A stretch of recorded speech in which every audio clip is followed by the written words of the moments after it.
Hello, chat. How y'all doing today? We doing good, chat? Meme review. Absolutely. How y'all doing today? Welcome to another HealthyGamerGG stream. My name is Alok Kanoja. Just a reminder that although I am a doctor, nothing we discuss on stream today is intended to be taken as medical advice. Everything is for education or entertainment purposes only. So if y'all have a concern or question, please go see a licensed therapist or mental health professional or just any kind of medical professional. Did y'all know that you can just talk? So I got this interesting question recently. They're like, how do I find a therapist? You can just talk to any medical professional and they should be able to refer you. The legend has arrived. Who? Where are they? I don't see them. How am I doing? I'm a little bit sick today. So we've decided to make a call an audible on what we're going to do. So instead of doing our standard mental health meme, because I don't know if I can talk for 2 hours today, what we're actually going to do is two things. We're going to do a guided meditation with the throaty voice. And we're also going to do Dr. K's guide to sexy talk. The Art of Seduction by Dr. K. Step 1, get viral pharyngitis. Step 2, use these words to seduce your prospective partner. Right? You start by telling them, hey, maybe one day. So you know what's actually funny is that when they teach you how to communicate, it actually does translate to skill in communication in other parts of your life, right? Because you're very aware of things like body language and tone and things like that. And you're very aware of the link between the mind and the body. And, you know, honestly, most of arousal is not physical, TBH. Like if you look at the science of arousal, it's mostly mental, right? And this is why things like fetishes exist, because there is some sort of arguably benign stimulus that creates a physiologic reaction. Yeah, right? And it's why, you know, some women that I've talked to, for example, will say that forearms are hot, right? Talking. So, you know, we'll teach you everything, I guess, one day. If we ever make a Dr. K's guide to communication, maybe we'll have a portion on sexual communication. All right. But enough joking around. We have memes to attend to. But how are y'all doing today, chat?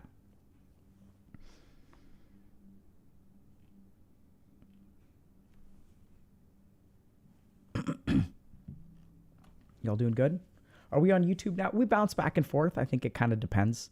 So sometimes, you know, what we've noticed is that there's a different audience in each place. So if we've like talked about particular things on Twitch, we may come back to YouTube and you know, we're here to teach people about their mental health. And so it turns out there are people on more than one platform. So therefore we are on more than one platform.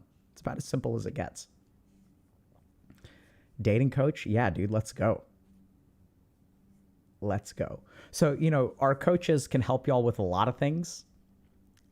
We just help y'all with stuff like motivation and finding purpose and learning how to set boundaries and building work-life balance. And, you know, I don't know that they specifically help you with dating, but one thing that I think we do see a fair amount is that when people are in coaching for a while, they wind up in relationships.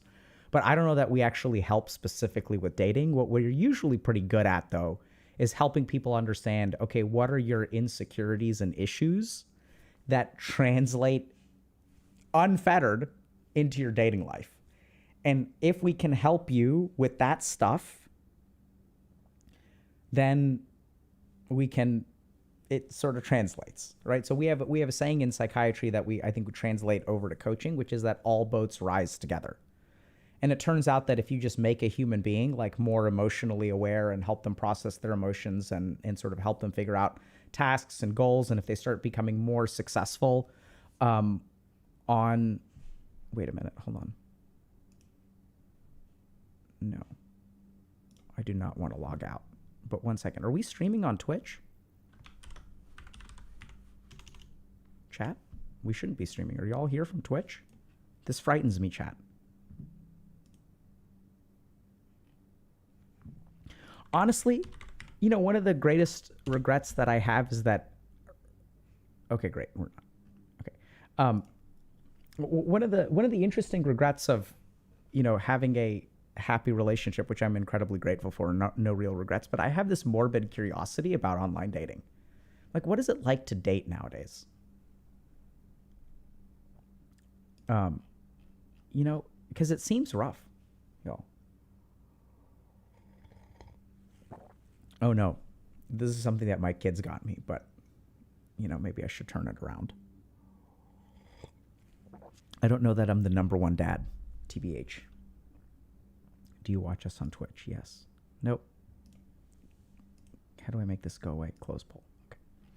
Okay. It's horrible. Yeah. So you know that's what's so tricky is like, we'd love to help y'all more explicitly with that, but I think the biggest challenge that I run into personally is that like I have no experience with it, right? So who am I to tell y'all this is gonna work if you were trying to date online? Yeah. So we're going to try to help y'all with that. We just don't, you know, unfortunately, like, let me see which text am I reading nowadays? I'm reading the HealthyGamerGG, which is a great text, by the way. But I don't know if the HealthyGamerGG says anything about how to succeed in online dating.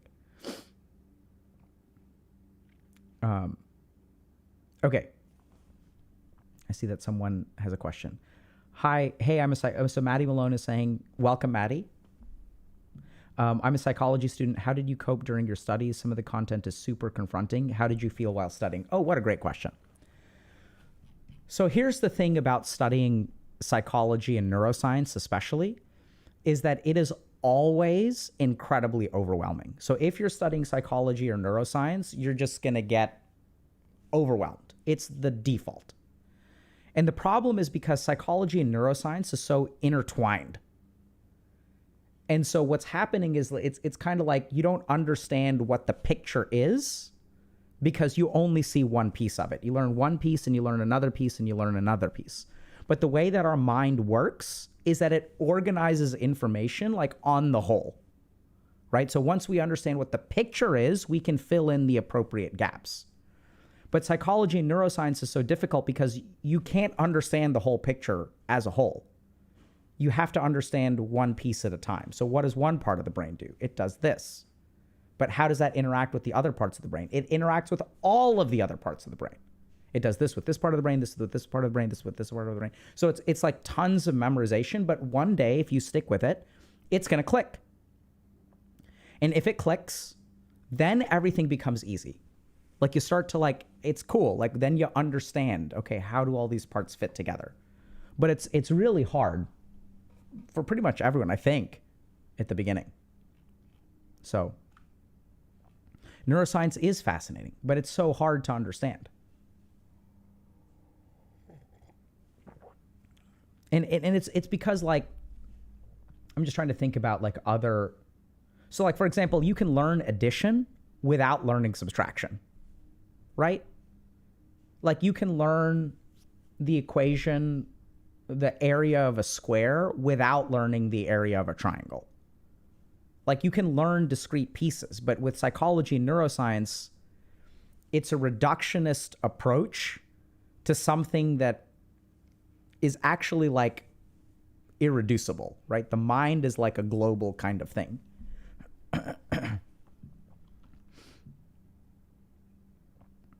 Thanks for the tip, Wheezy. We appreciate it. Shall we dive in, chat? You ready to go? Let's do memes.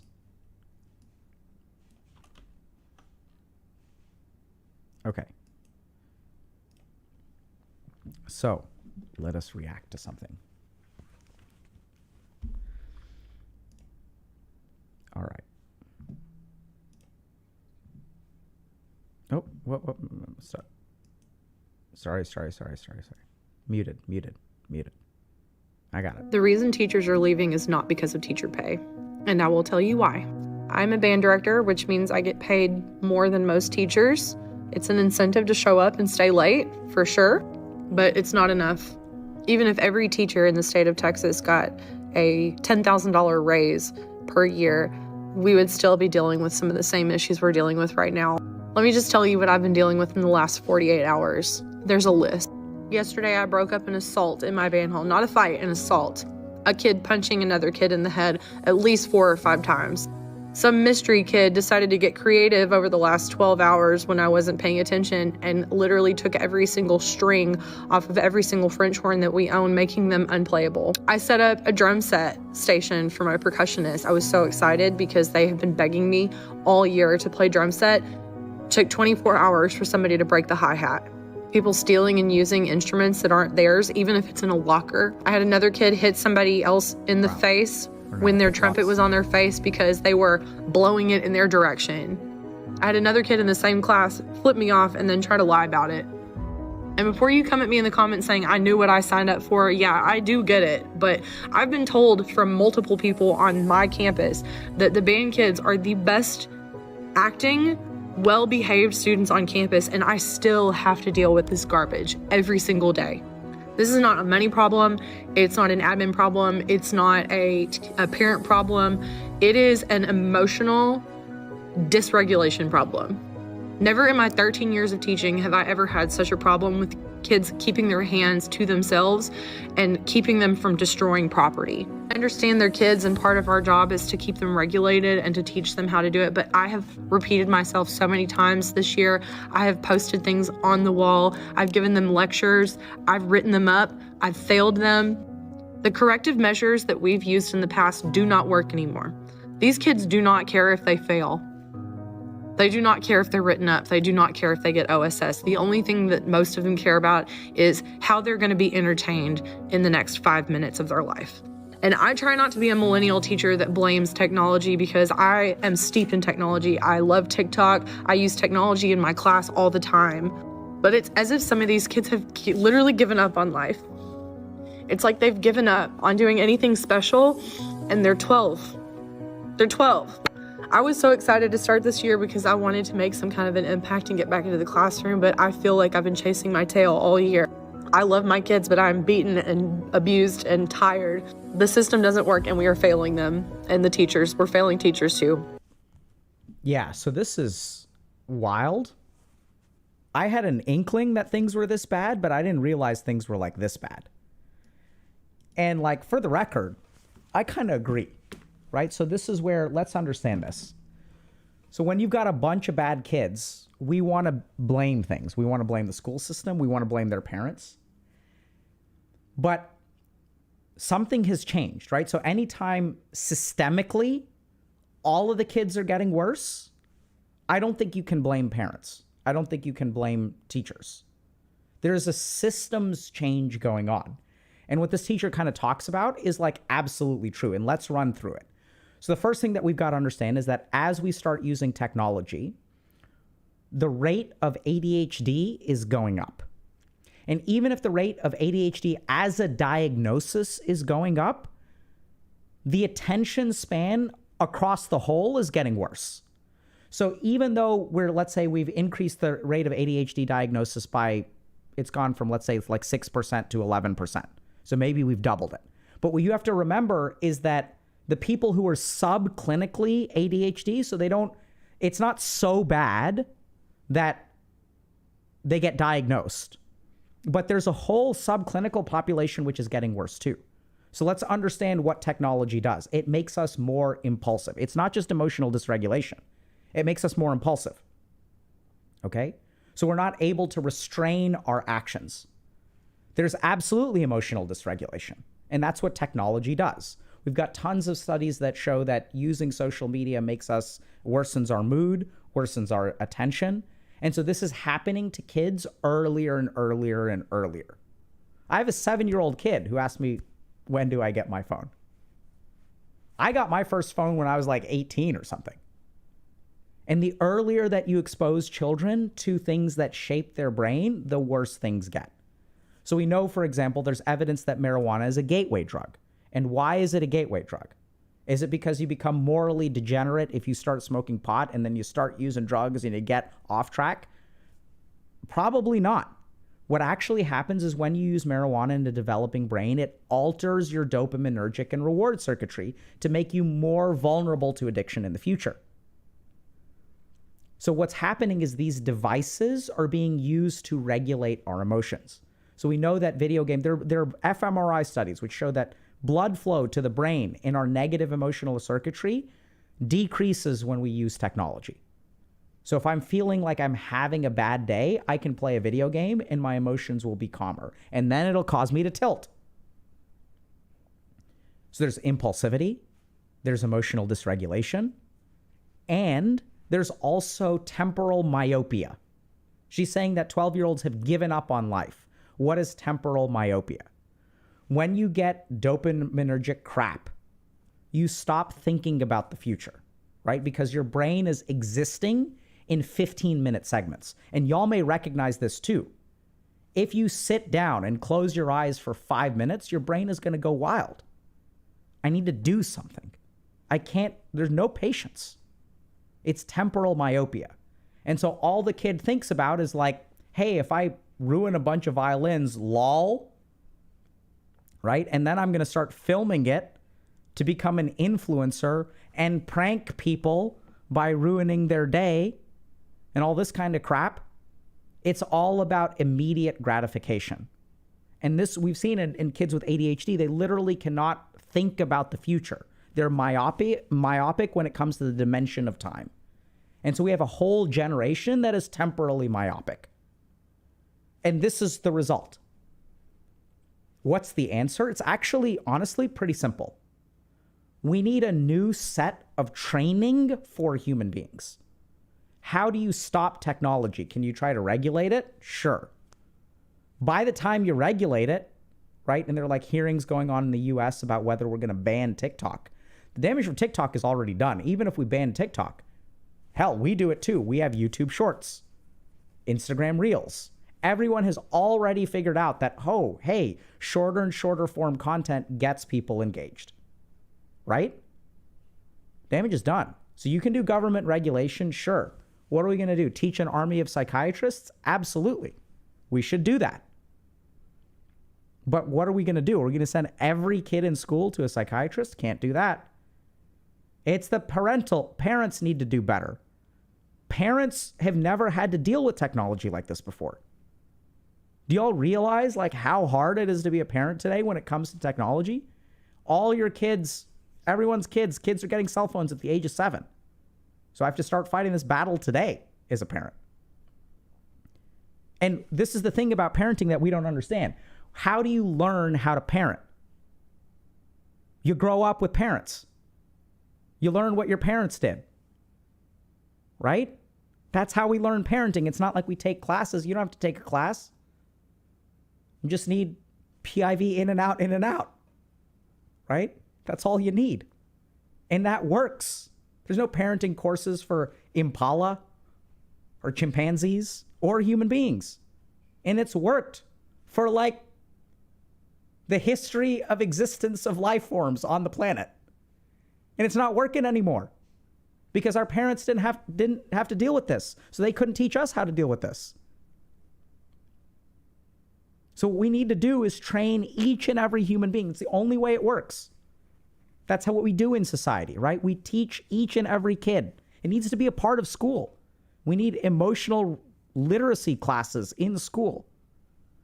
We need emotional regulation classes in school. It needs to be a core part of everyone's education.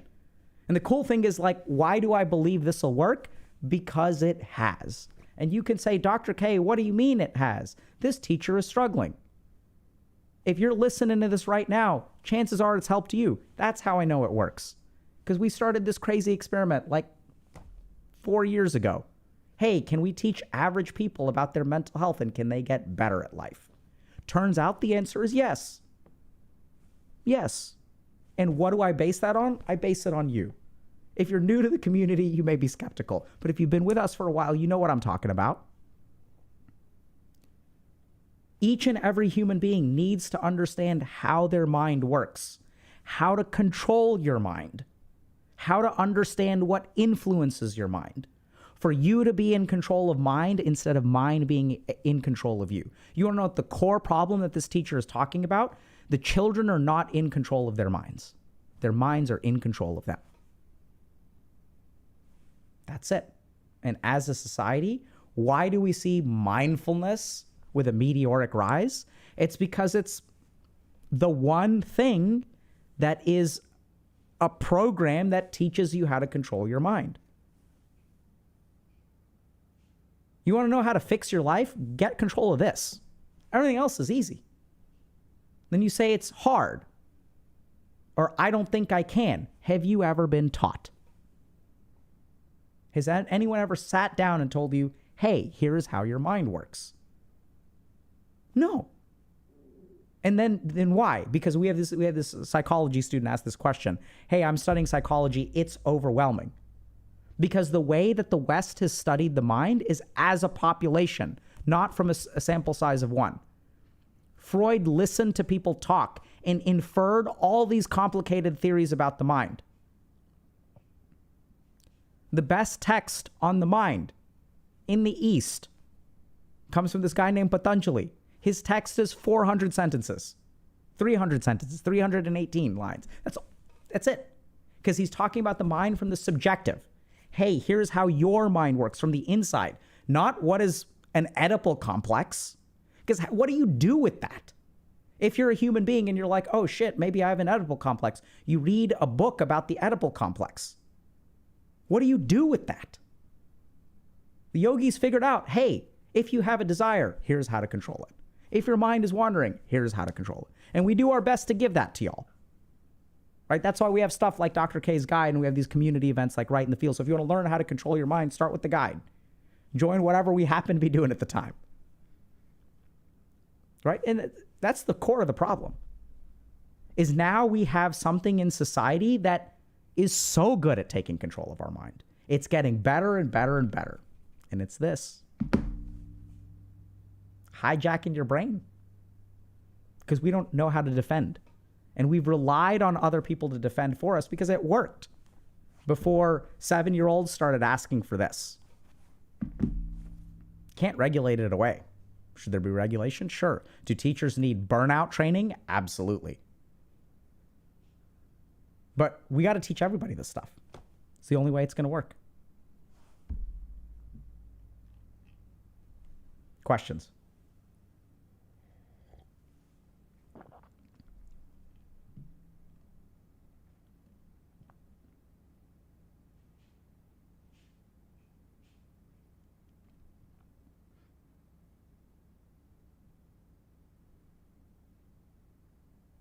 Yeah, Melissa Chinichi is saying, I desperately wish humanity less hopeless. I get change comes from within, but it is hard when it feels like everyone else couldn't care less about being better. It feels that way. Right? It feels that way. And why does it feel that way? Where do you get that kind of information from? We get it because the people who are the most hopeless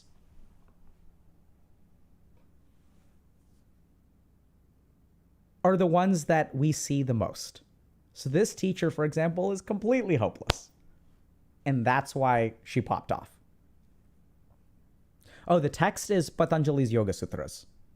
And even then, like half the lines aren't even related to the mind. I think it's super simple. Hard to understand. We can maybe talk about it one day.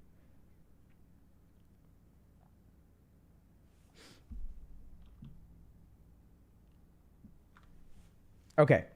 Shall we move on? The reason teachers are leaving is not because of teacher pay, and I will tell you why. I'm a band director, which means I get paid more than most teachers. It's an incentive to show up and stay late, for sure, but it's not enough. Even if every teacher in the state of Texas got a $10,000 raise per year, we would still be dealing with some of the same issues we're dealing with right now. Let me just tell you what I've been dealing with in the last 48 hours. There's a list. Yesterday, I broke up an assault in my band home. Not a fight, an assault. So the first a thing kid punching another kid in the head at least 4 or 5 times.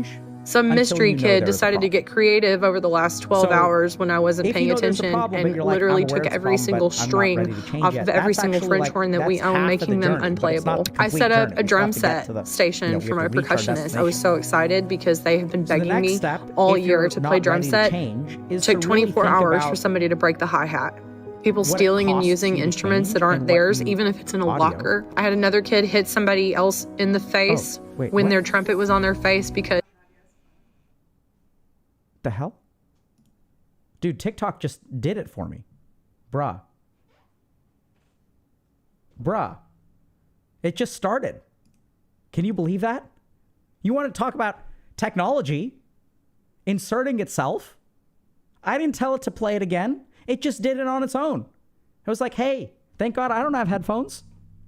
You'll get that? What I've had to learn how to do to survive in this technological day is to plug in headphones and take them off. You'll get that? Like, think about that. Someone at TikTok was like, if there is an idle window that is open for some amount of time, fuck them. Start playing the video. Do you get that? Like, someone made that decision to program it that way. We don't care. Bruh, you left? Why? Come on back. And you know why they waited like 5 minutes? Because they realized that if we start autoplaying right away, the person is going to get pissed and they're going to close the tab. So I can almost bet you money that they tested. Some people start autoplaying right away. Some people were going to wait 30 seconds. Some people were going to make 1 minute. Some people were going to make 4 minutes. And then they figured out that like 5 minutes, because I didn't close the tab. I just paused it. Y'all get that? Like, this is what we're up against. The only way to survive is to train this.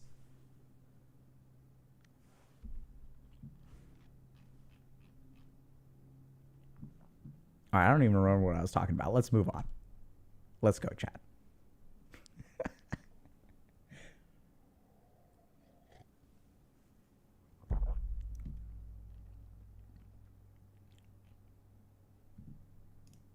Right? So that's what they...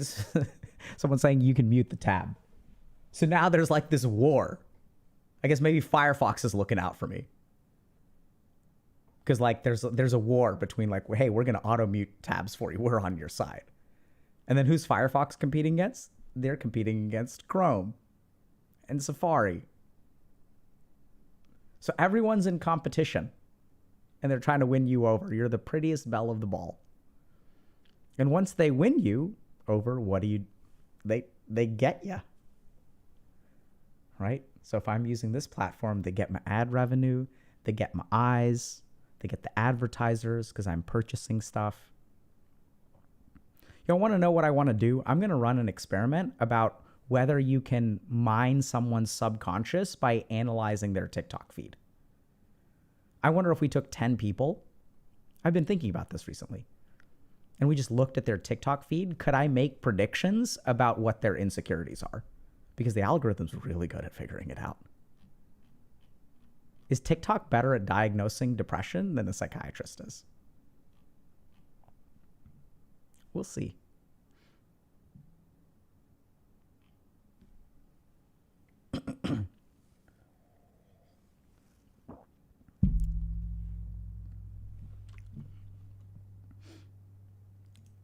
Those are the kinds of experiments that I want to run, but, you know, we'll see, chat, whether that's doable. I don't know if the NIH is going to fund this. So then the question kind of becomes, right, so this is where we got to rethink mental health. So here we are administering things like PHQ-9s and all these like surveys. Well, like, maybe we don't need to. Maybe we can just let TikTok do it for us. Right? They're good at it. They don't even realize what they've stumbled on. I mean, they know what they've stumbled on. They don't. Psychiatrists don't understand what they've stumbled on. You don't need Sigmund Freud to analyze your dreams. You just need to look at a TikTok feed. I'll tell you what your problems are. How difficult is it to get funding? Depends on who you are and what you're studying. All right. That's why we appreciate when y'all like donate and stuff, like that goes towards our research. So we're doing like 6 studies right now that are all self-funded, basically, because we study these things because we think they're important. And, you know, other people don't. They want to study what's a new medication that will improve depression by 4% more than an SSRI. All right, let's see what's next.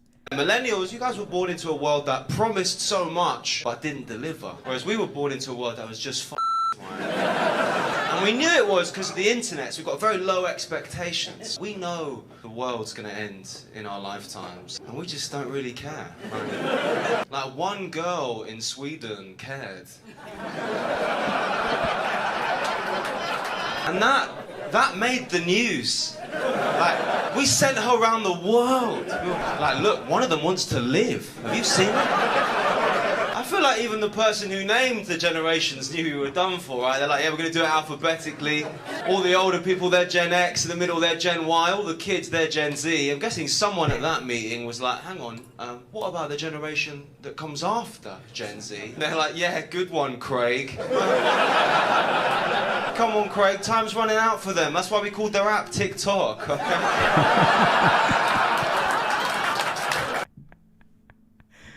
All right. So I'm going to do something. Let's see if this plays again. Y'all help me out, okay, chat? Sure. Oh, yeah, it autoplayed. Holy crap. I caught it this time. But it autoplayed. Okay. So this comedian is hilarious and also right.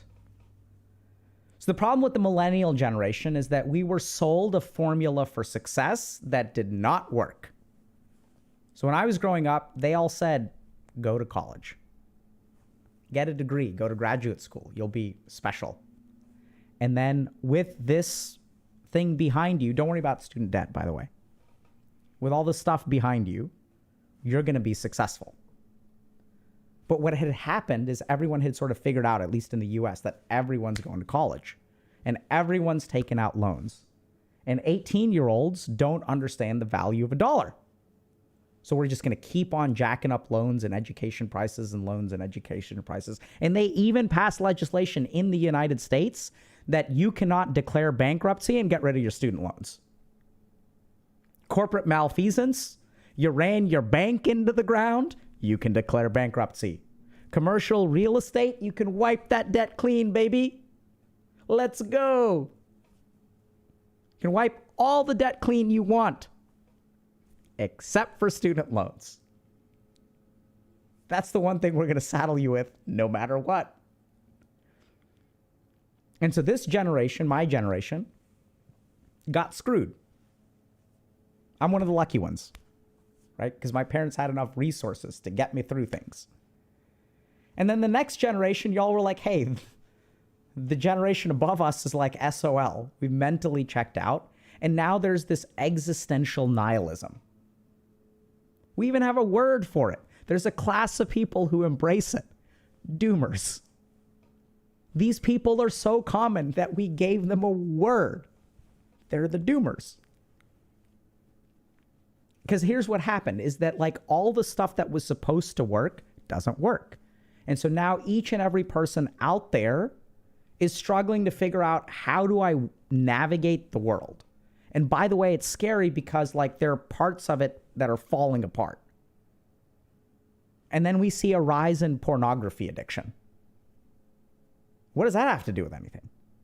Number one variable that correlates with pornography addiction is meaninglessness. What am I going to do? Everything's falling apart.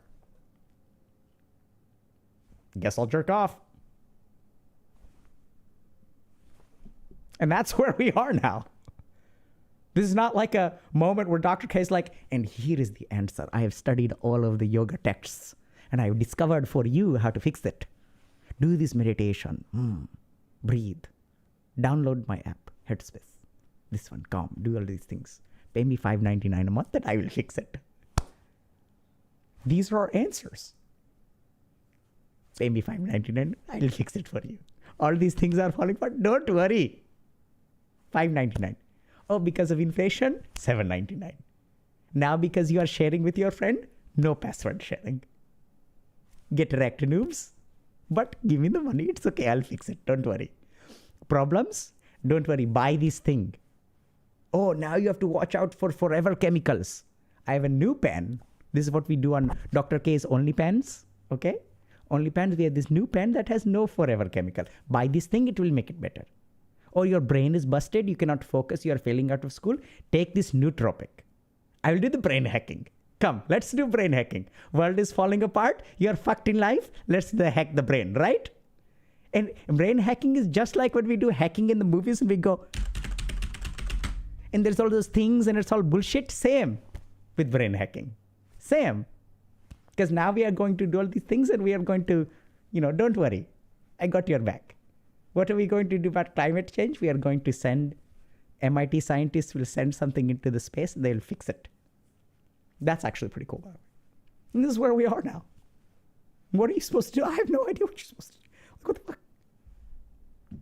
Right? Buy more stuff. Do our thing. And we do that too. Right? Like we do that. You got to play the game. And it's like, that's where we are now. So now like the real challenge is that y'all have to figure things out for yourself. This is what's so damn confusing when people sign up for coaching. They're like, hey, I thought you were going to give me a plan. We're like, we don't do that. And then people are like, what the fuck, bro? I thought you were going to fix my life. And it's like, hey, bro, hate to break it to you. There isn't a formula for that. We have to actually understand who you are as a person. And then once we understand who you are, then we can get around to fixing your life. And they're like, not for me. I'm looking for answers. And then some of them drop out.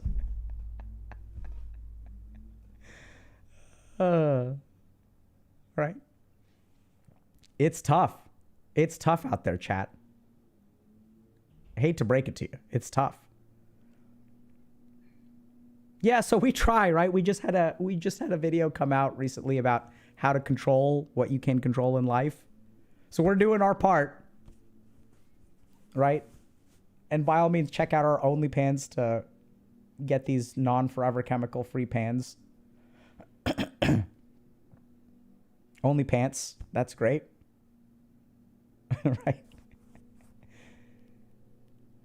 I need a 45-minute Netflix exclusive of Dr. K playing that character. Yo, if you can get Netflix on board, Matt Lowe, I'm there, son. I'm there. On the DL, though, I've actually started writing that script. If y'all can help me make it happen, we're going to do it. I'll stop streaming right now.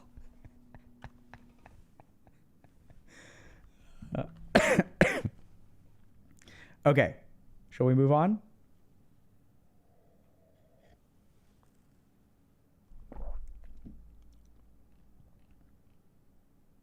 Is OnlyPans for pansexuals?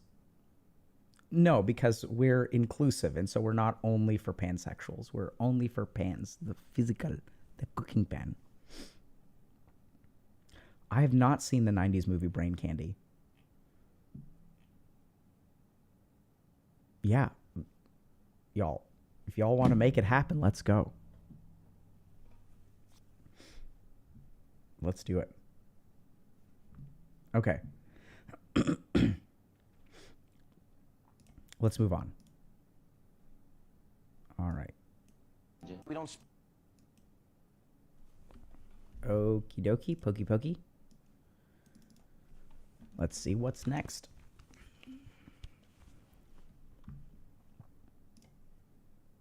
And I really feel like we don't speak about this enough is people don't realize how often men are experiencing a lack of intimacy.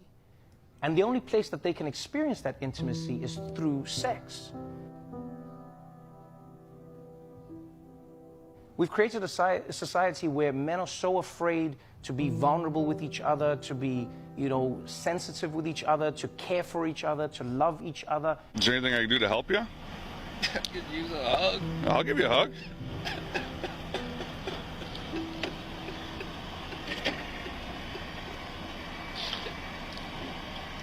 Seems like you got a lot going on, man. It's all right. It's all right, man. I hope we get to the place where guys go, oh, I actually didn't need the sex. I needed to be held. And I live in a society where it's hard to be held unless I'm having sex. Sounds because like as guys, you can't just go to a guy and be like, just laughing. hold me.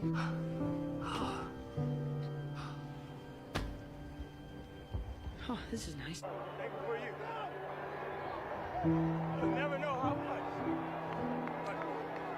There are many sex workers who've talked about this, where they'll talk about how many men will pay them and then say, hey, can we just talk? I want to kill myself. Fill this out.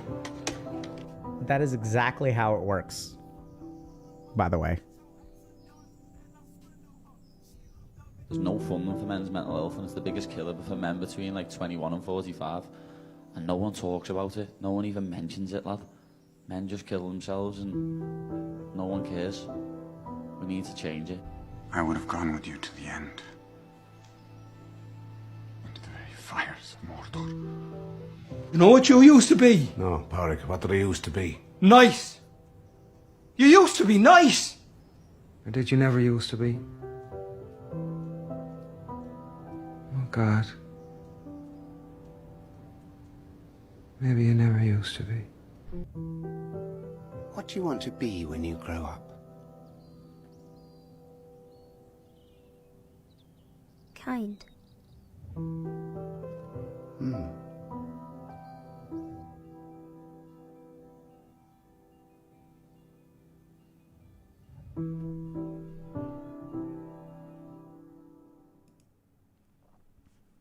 All right, chat.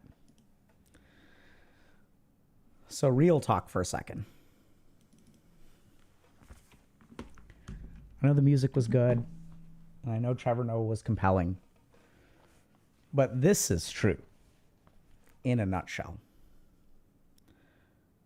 So male suicide has been a problem for like 60 or 70 years. It's on the climb. We don't really talk about it very much.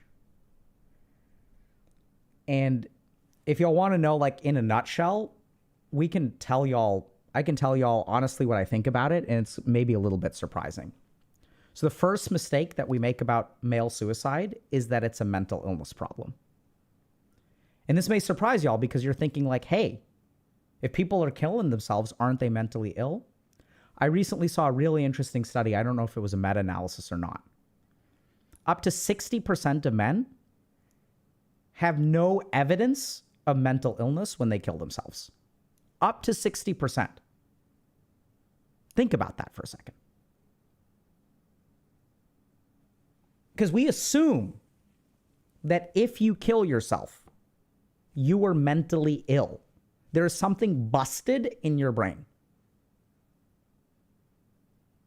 And when we make that assumption, we actually doom a lot of people to the path of suicide. Because what this study suggests, and this is what I've seen in my clinical practice, I would say up to 60% makes sense too. I would say about half of men that I've worked with who are suicidal are not mentally ill. What that means is that the world that they live in puts them in unwinnable circumstances where quitting the game is the only option. They're not ill. They're hopeless. There's a big difference. And the moment that we started calling hopelessness illness, we stopped trying to help those people where they need help. Because what we said is that the problem is in you. Right? So when there's a man who's suicidal, what do we say by calling it mental illness? Hey, bro, the problem is inside you. It's not your circumstances. Sure as hell ain't my fault or their fault. The problem is in you, and you need to fix it, which is exactly what we do to men. You have a problem in life, you need to fix it. You struggle with something, you need to fix it. And by labeling all suicidality as mental illness, we have done the same damn thing again. Because now who's responsible for fixing your mental illness? You are, and to a certain degree, your provider. It's your fault. It's not the world that you live in. It's not the expectations that you have to face.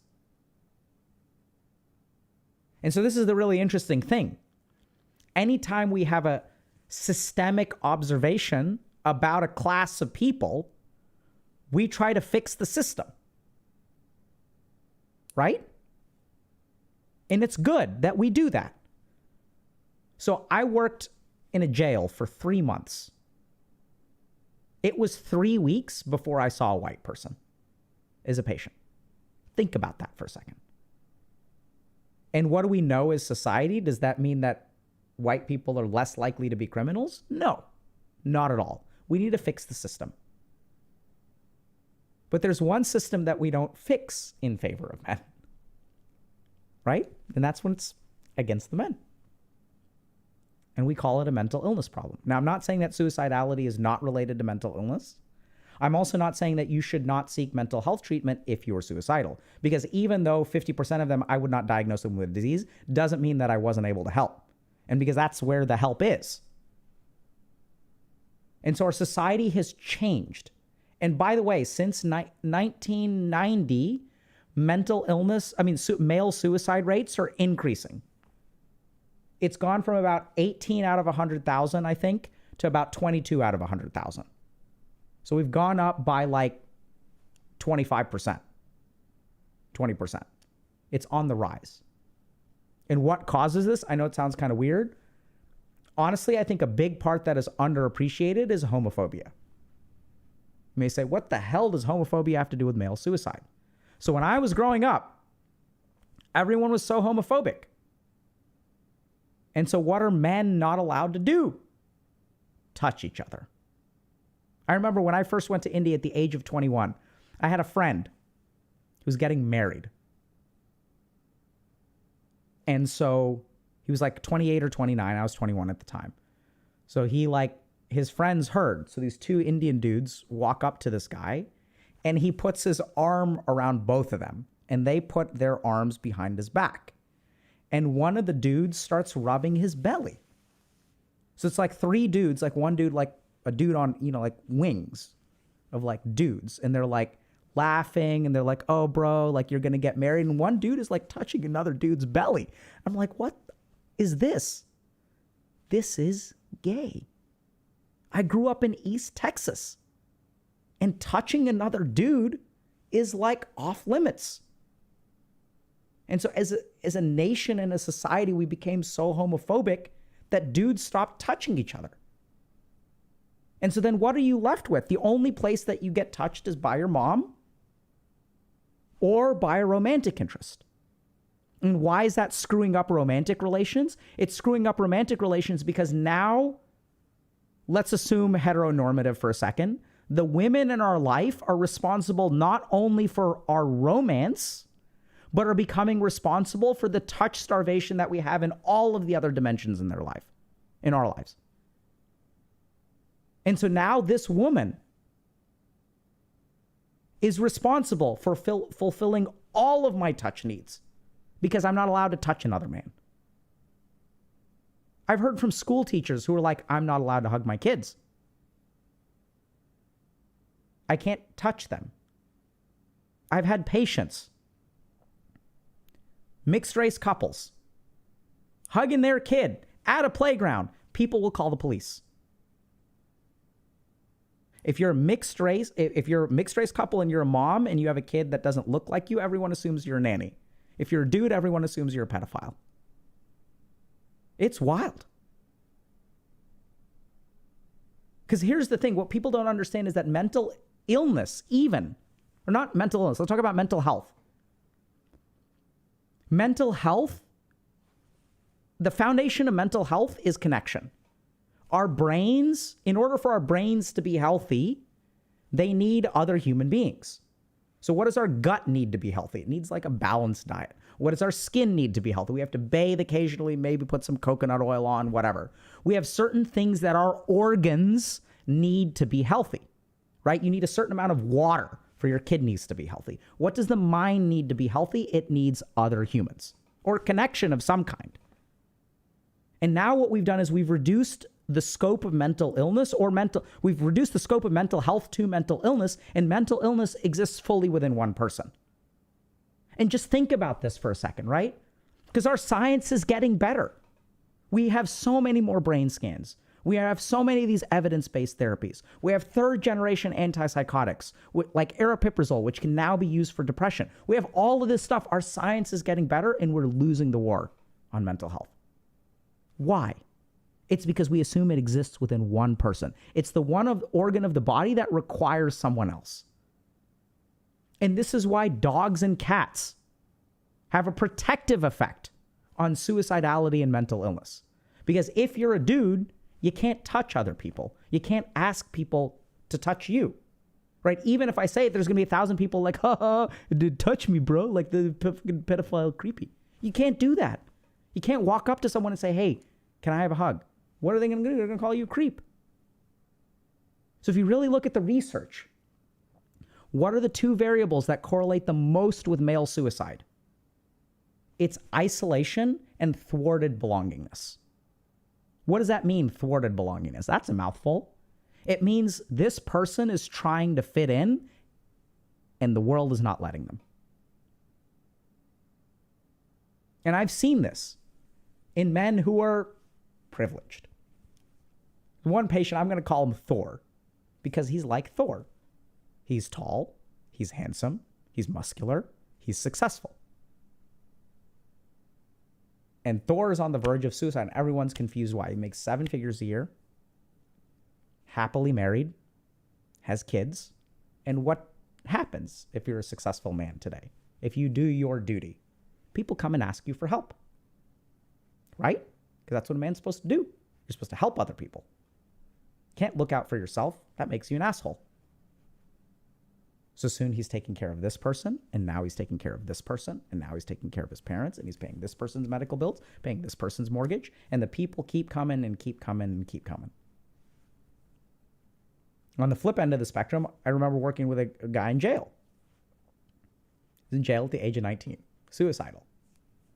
How'd you get here? I sold drugs. Why'd you sell drugs? Because my family told me that a man provides, and I have to sell drugs. It's the only way I can pay the rent. Why are you paying the rent for 4 adults in your house? I don't know. They just told me that I needed to do it. Thwarted belongingness.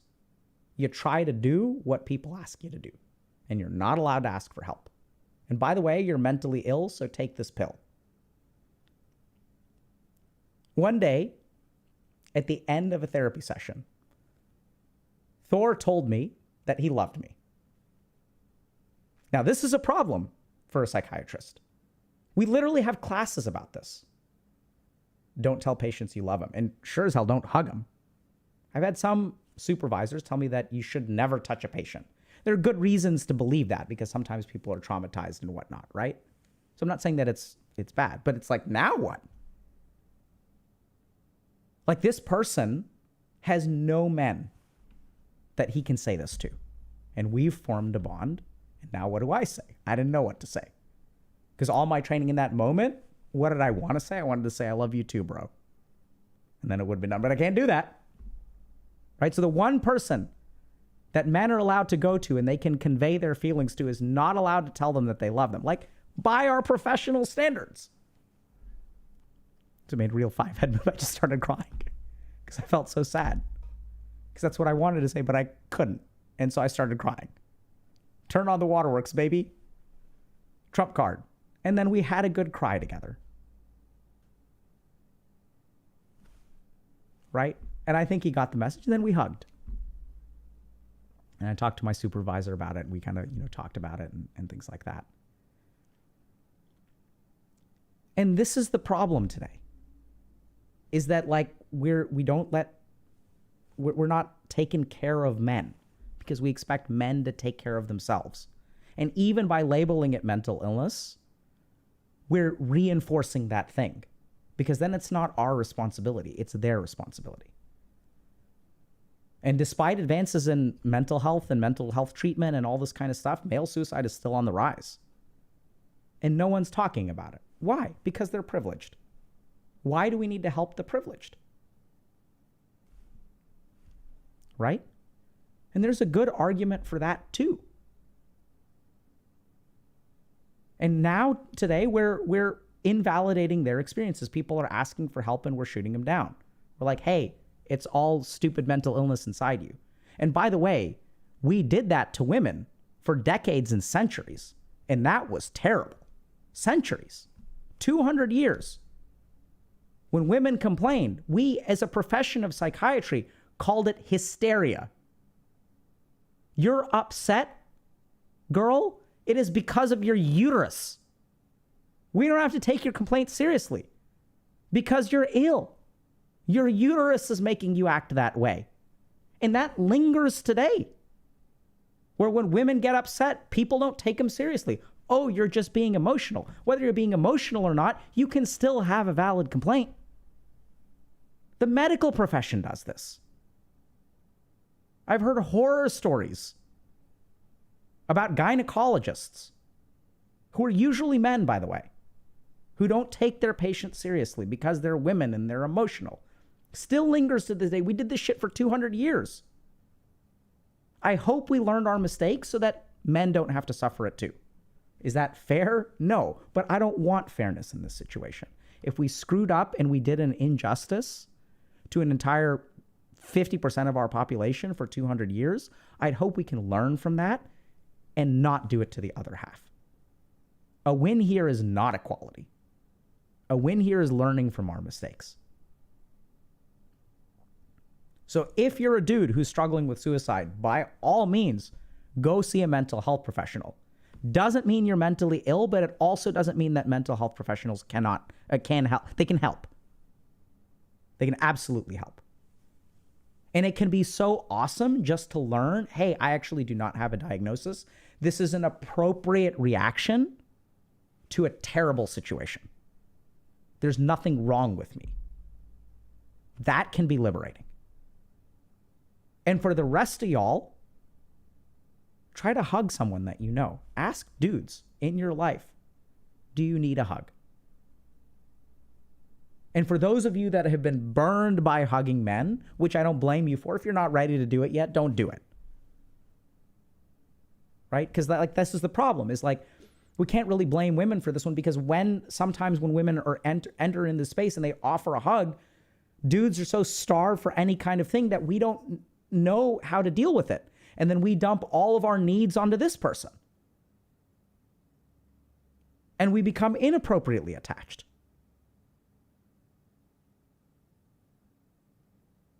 If there's a starving dog at your doorstep and you feed it once, and you get annoyed when it comes back and it starts shitting all over your patio, I can't blame you for being annoyed. But let's understand that if there's a starving dog and you feed it once, it's going to come back because it has nowhere else to go. So invite the men in your life to cry. Invite the men in your life to hug you. And dudes, start touching other dudes. And I can guarantee you that shit is going to get clipped. Why? Because we cannot listen to that statement without thinking about lol gay. Right? And that's the problem. Because the only part of this talk that is ever going to get seen is that clip.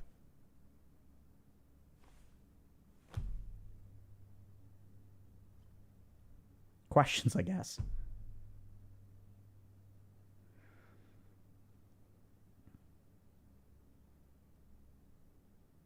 Right.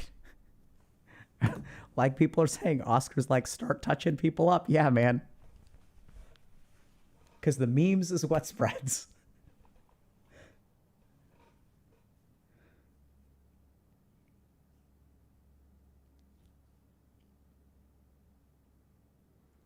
Seriously, I mean, like, this ain't gonna work, chat.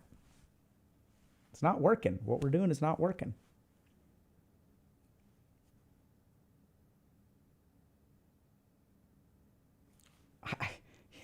I don't know.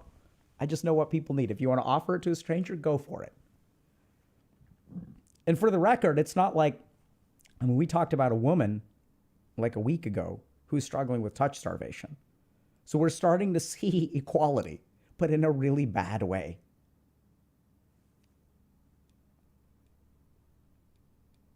It's sad. I'm not saying that women don't have their fair share of problems. They absolutely do, maybe even more than their fair share. But it ain't a competition. Just because one person has breast cancer doesn't mean that we can't have compassion for testicular cancer. And the right move is not trying to make it even. It's improving both of their lives.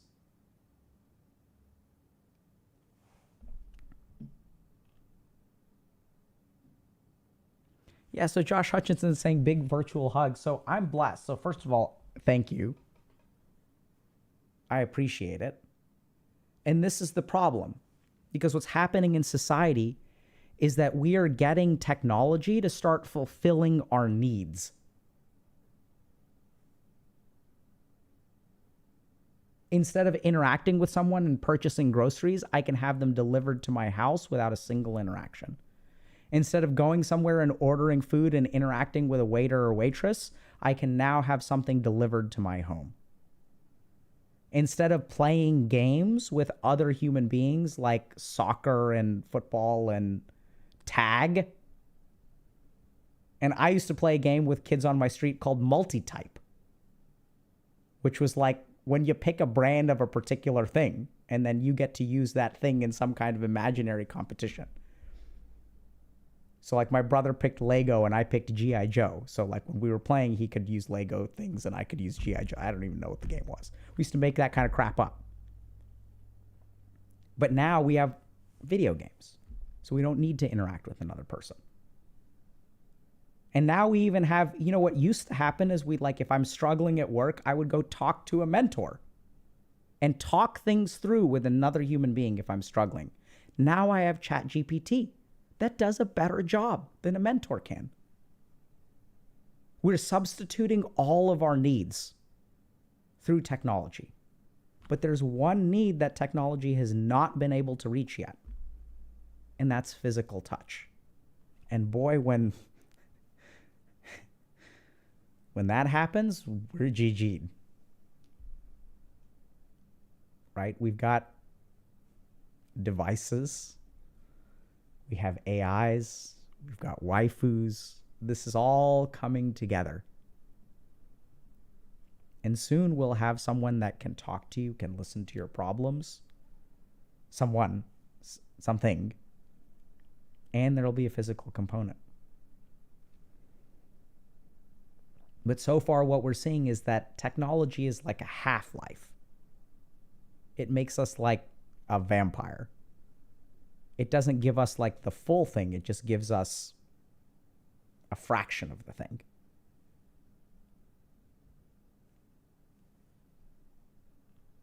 Echoing horror saying we need hug bots. So yes and no. The echoing horror of that is that we don't need hug bots. We need hugs. We shouldn't develop bots to hug people. I mean, maybe we'll end up doing it, and I'm not saying that it won't be helpful. Someone will do a clinical trial about the efficacy of hug bots in depression. They'll show a positive effect, because I guarantee you there's going to be some positive effect. We don't need hug bots. We need hugs. Why can't we as humans just do it, bro?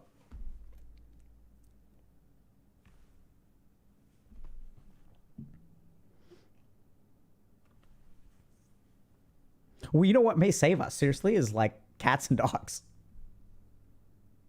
And cows and pigs. And pet rats. That may be what saves us.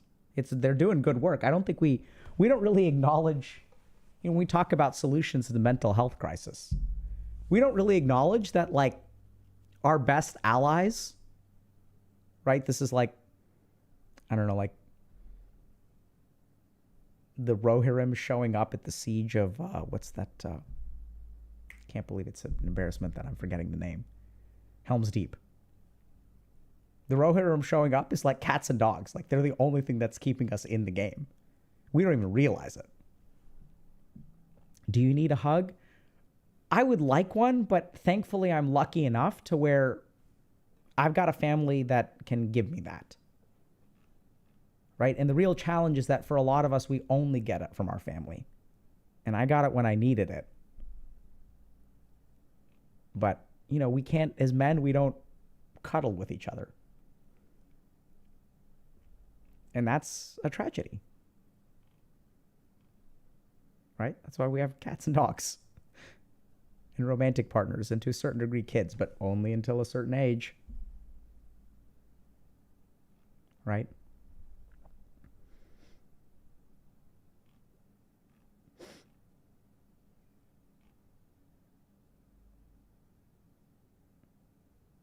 Yes, Anonymous 247 is saying, guys start families.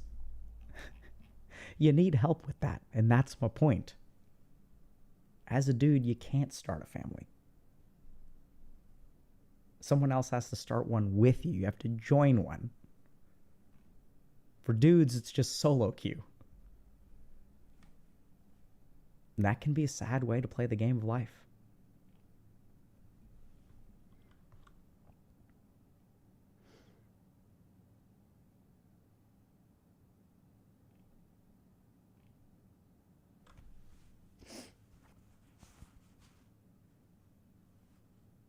There's this person in India called the Hugging Saint. Am I crying? I got a little emotional there, but I'm good now. Not to say that crying is bad. The other thing that y'all can do seriously is like have a good cry. So we're going to talk about this for a second. So sometimes I'll ask my patients, and I learned this from one of my supervisors who was at Mass General Hospital as well and was from down south. So this guy would be like, when was the last time you had a good cry? He'd ask his patients this question. When was the last time you had a good cry? And then like something about the way that he said it, he was just like, he was some kind of wizard. So he'd just say that and like people would be, they just start crying and he'd like hug them and there you go. Let it out. Let it out. It's all right now.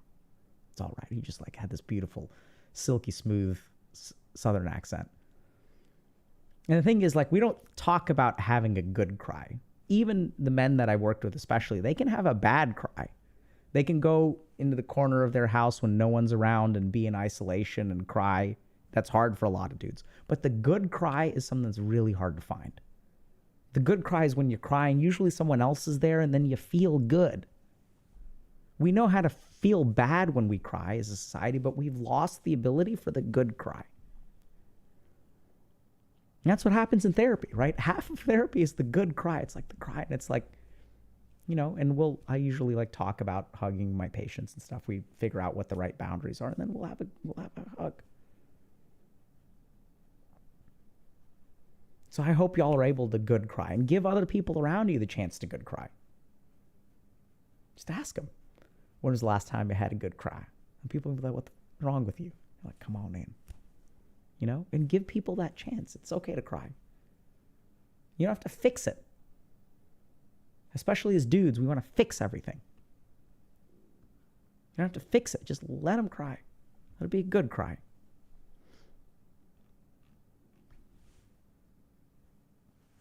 A good cry is when you're usually sad or in grief, and then you start crying, and someone accepts that, and then you feel better. Yeah, and now we're seeing it in chat. Like, I haven't cried with someone since, dude, how though? I don't cry. I hear y'all. And this is where I haven't figured out, look, I'm a decently smart guy, pretty well trained, learned a lot of stuff. I have not yet figured out, and I'm going to work on it, how to teach people how to cry over the internet. Yeah. This person who's got, I think it's Cyrillic, the Eastern European Russian characters, because the corner is the manly way to cry. You're damn right. If you're crying at all, better cry like a man, by yourself, where no one can see you or hear you. Is there a cry meditation? I'm going to try to figure it out, chat.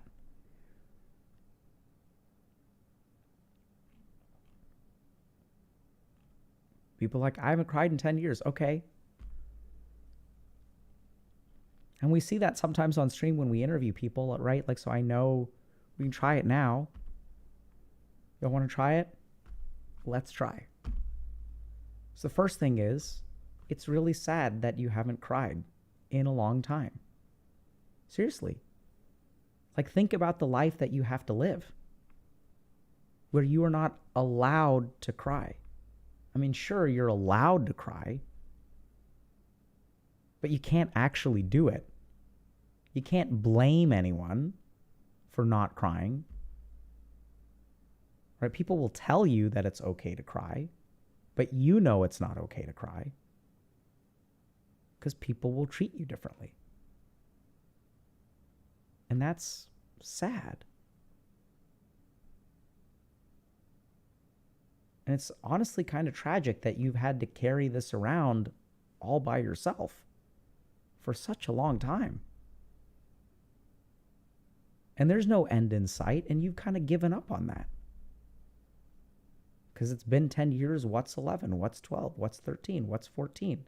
That's just your lot in life. You've been like a good boy, and you've just accepted it. And it's so tragic that you're missing something in life and you've given up complete hope that it'll ever be there. You've just taken it off your plate. You've gotten rid of the possibility that you'll ever be able to cry. And the really tragic thing is you're kind of okay with that. You've learned how to survive being cut off from a part of yourself. And what's really tragic is that you've had to learn how to survive being cut off from a part of yourself.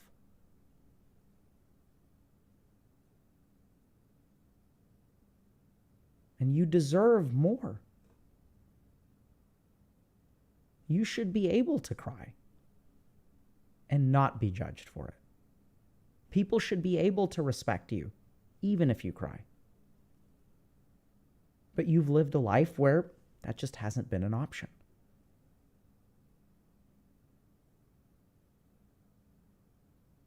Right? And what are you doing now? Feels bad, man. Because even if I'm trying to help you get there, you don't want to go.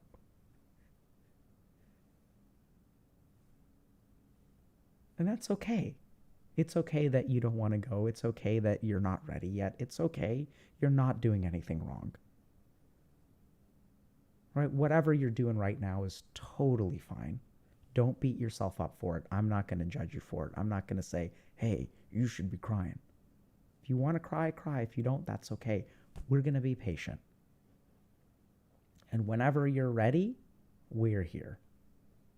You may not be ready now. You can listen to a recording of this when you're by yourself. It's late at night and no one's around.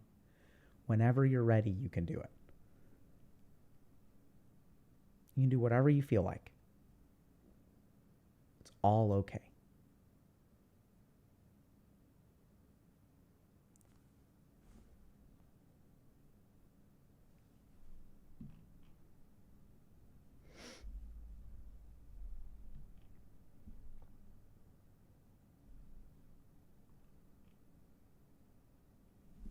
Right? So some people are saying, now that got me. I did tear up a bit, but you can't do more. Don't do more. Just a little bit. Just a little bit. That's enough. Feel the lump in my throat. No more.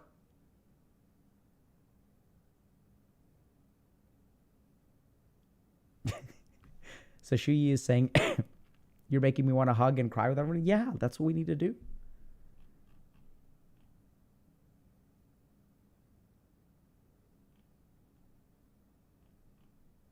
I met someone recently that I'd known for a long time over the internet. And I met them, and my first response was actually just crying. Like, I just started crying. And they started crying, and then it was great. And we just hugged, and then we got on with our life. It's okay to cry. And if y'all don't know how, it's probably because no one showed you how.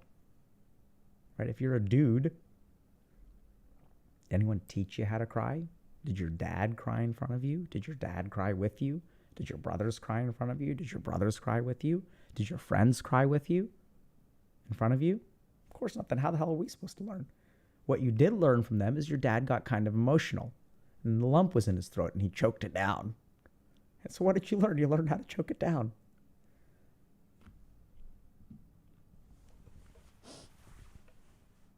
Right?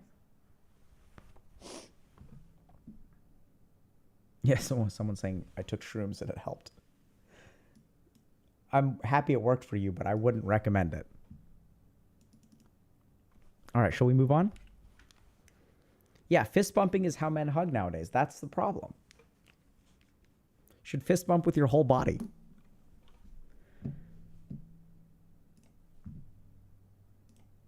All right.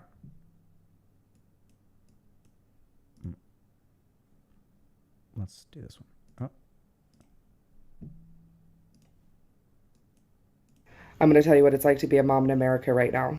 I started taking a picture of my son every single day before school because I want to make sure that in the event of a school shooting, I know with certainty what he wore to school that day.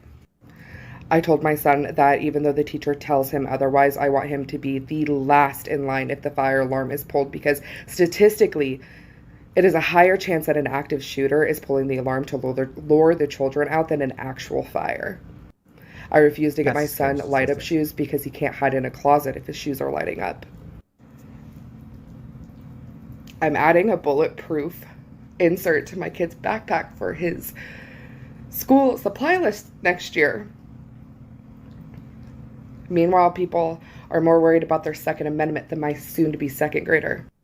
And yet still, every single day, my son is expected to place his little hand over his heart and pledge allegiance to a country that doesn't give a shit if he's safe at school.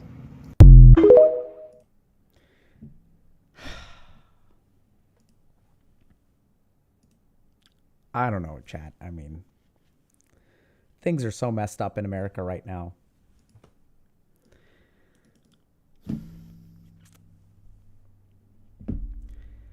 Yeah, I mean, so I'm with y'all that it seems a little bit paranoid.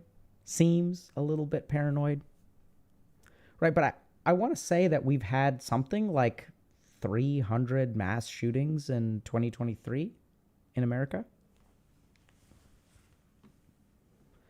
So the scary thing about being a parent in America right now is you can watch that and you can think, wow, that's too... that lady's paranoid.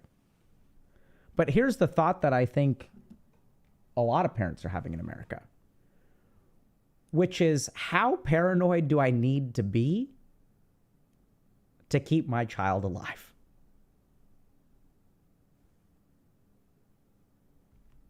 Right? Because it's happening.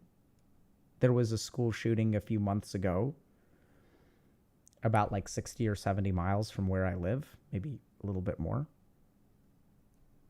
And everyone, we kind of know, right? Like, oh, like this is happening all over the place. No one thinks it's going to happen to them.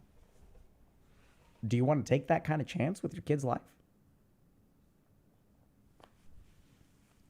I think we've done stuff on school shootings before. Like, we've already talked about it. I think that it's kind of simple. Like, from a data perspective, the answer is simple. It's reduce the access to guns. And I think, like, even if you kind of think this through, I think there's some problems with, like, we can give people more guns to protect them. Because I just want y'all to imagine this scenario, okay? Let's say you hear some gunfire in like a public place, like a shopping mall, and you walk in and you've got your gun ready and you see someone standing up with a handgun out, shooting in a particular direction. What do? You pull out your gun and you shoot them, right? Because they're shooting. And then a few seconds after that, you get shot. You're like, what the f just happened? Because the person that you shot was the person that was trying to shoot the original shooter and was trying to defend everyone, and you just shot them. And then someone else walked in and saw you shooting at someone, and they were like, oh crap, there's the shooter, and they shot you. How are you supposed to, when everyone's got guns, how are you supposed to identify who the bad guys are?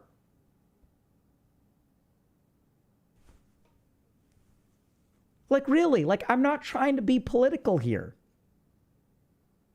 I'm just trying to ask. Like, let's play the tape through to the end.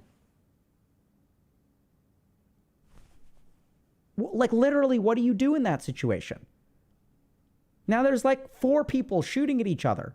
Who's the good guy and who's the bad guy?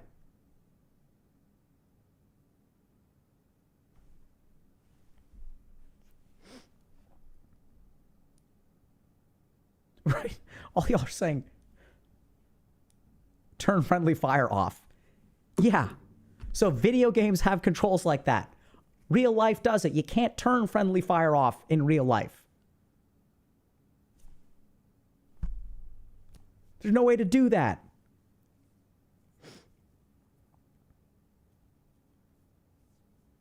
Right?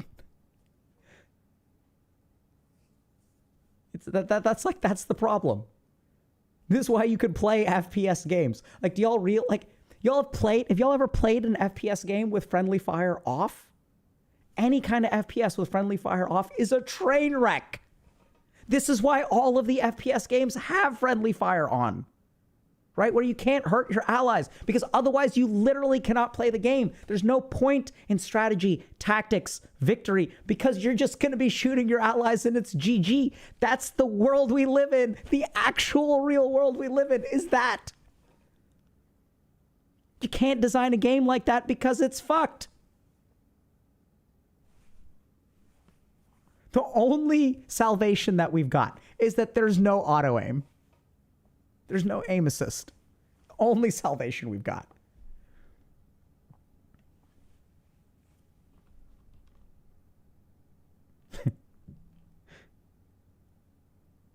Even DRG doesn't have friendly fire, right? Like, I think if you hit someone with a bullet, it doesn't hurt them. They can take damage from grenades and stuff. But the other thing about DRG that makes it acceptable, even if you do have friendly fire, is it's three-dimensional. I can grappling hook to the fucking ceiling. And I can build platforms and I can dig a trench. You can't do that IRL. The games in which there's some degree of friendly fire have like the ability for basically the characters to fly.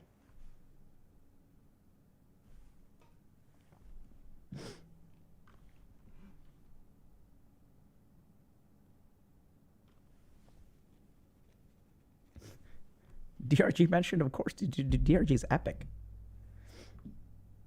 You all know what I'm doing with DRG? I'm waiting. Like, I want to wait like a year or two until there's like a whole new set of missions. We're going to go back through it. You can't just sign up when there's just one new mission. You got to wait till like 3 or 4.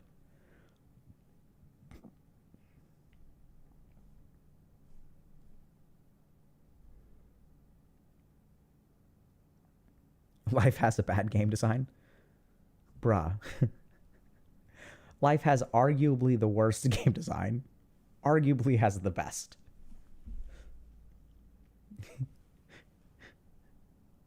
I don't know. So the cool thing about Life, though, is that even if there's a crappy game design, we can to a certain degree change the rules. That's what's cool about it.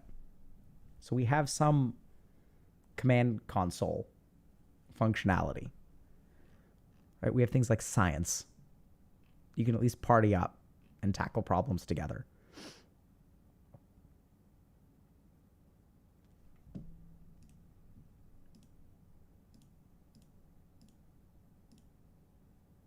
Okay. Let's move on.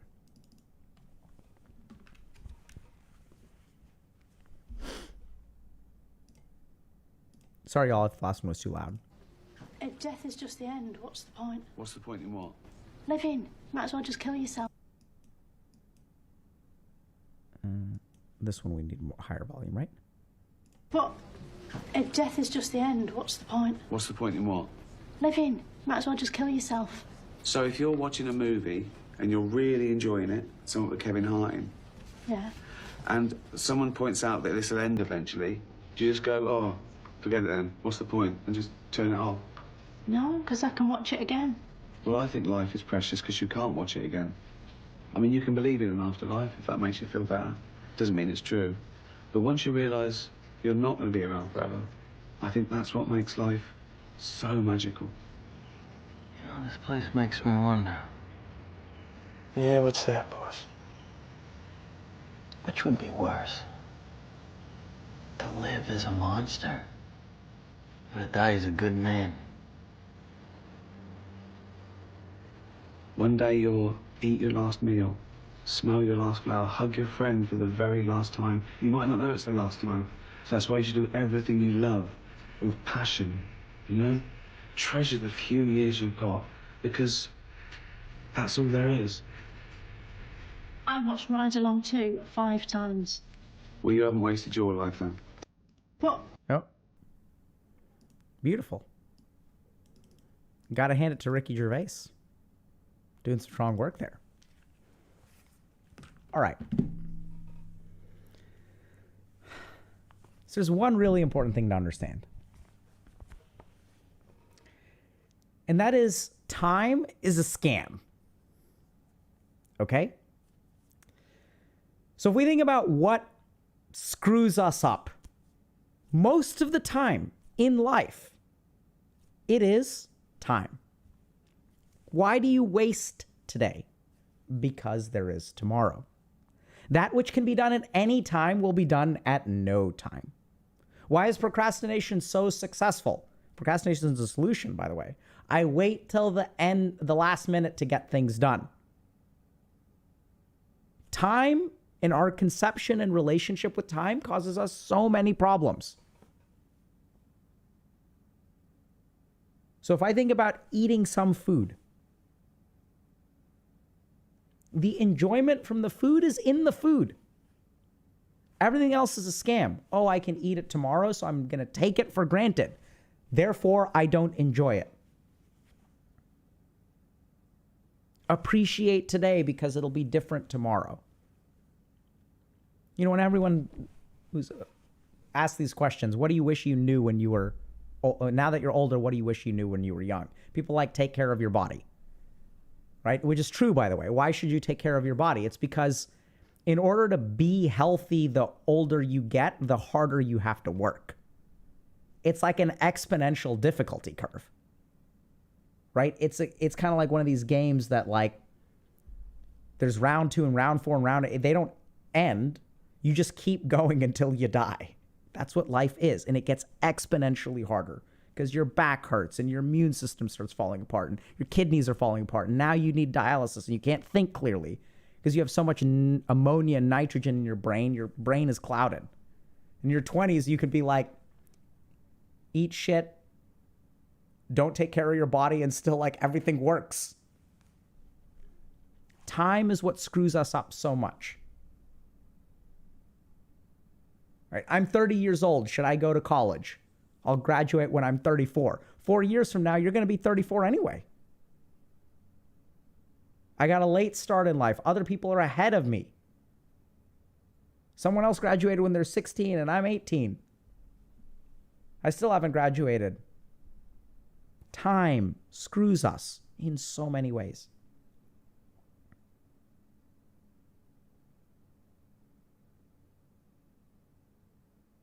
So why does, like, all these people like Buddha,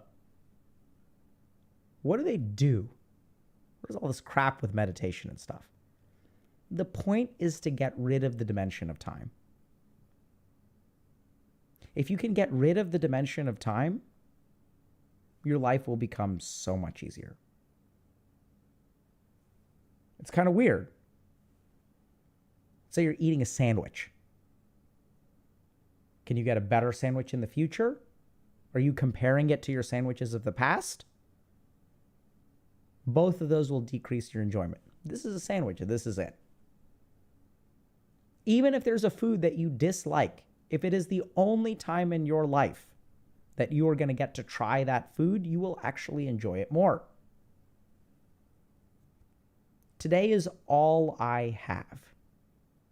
How am I going to spend it?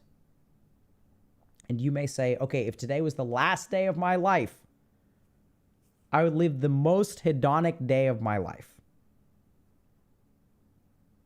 And so even if that's the case, think about it for a second, right? Because we don't actually live to maximize our joy. We don't wake up in the morning and think to myself, how am I going to pack as much awesomeness into today as I can? We wake up and we fucking scroll, and then a little bit of dopamine there and a spurt there and a little bit there. And now I'll watch something. Now I'm wandering over here and now I'm hungry, so I might as well eat something. We don't actually try to even enjoy every day. We just avoid work because we can do it tomorrow, and then we feel guilty about that, and we manage that guilt with some kind of like lukewarm pleasure. It's like a half life with not enough effort and not enough enjoyment and not enough of anything. And so if you start to like live without the dimension of time, something interesting is going to happen. You want to go into hedonism and try, I'm saying, have a great day. Treat yourself. Line up a great day. You say, what about tomorrow? Well, fuck, you're going to procrastinate anyway, so you're not going to lose anything. You might as well enjoy yourself. And once you start doing that, something cool will happen. Because the more hedonistic you become, at some point when you go to bed, you're going to think to myself, you're not actually going to think, this was an amazing day. Maybe the first day you do it. Second day, you're going to think to myself, I'm actually not happy with today. Third day, the more days that you have of hedonistic enjoyment, the more regret you will have at the end of your day. And then you will discover something really important. In addition to the hedonism, if you do something good, if you help out another human being, if you actually do study for a couple of hours, because think about when you go to bed at night, what are you the most proud of? What makes you happy and fulfilled? I don't know if y'all have experienced this, but there's this good tiredness. It's like if you went for a hike, you feel tired at the end of the day, but in a good way. It's like I used this body today and it was good. There's some days that you do a good job at work and you absolutely crush it. And you feel tired, you feel cognitively drained. Or you have a fight with your significant other and y'all talk things through and y'all feel emotionally spent. Learn how to feel spent. That's good. That's the problem, is we get confused between tired and spent. If you want to start like really enjoying life, and that's the cool thing, is once you feel spent, you actually are okay with that.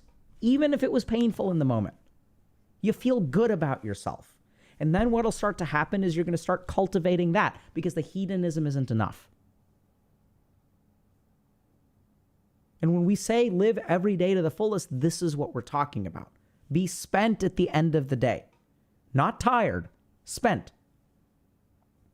You may say, how do I do that? Well, you know those things that are hard, that you feel spent at the end of the day, that's how you build your life. Because the more that you spend your days instead of wasting them, the more your life will move in the right direction.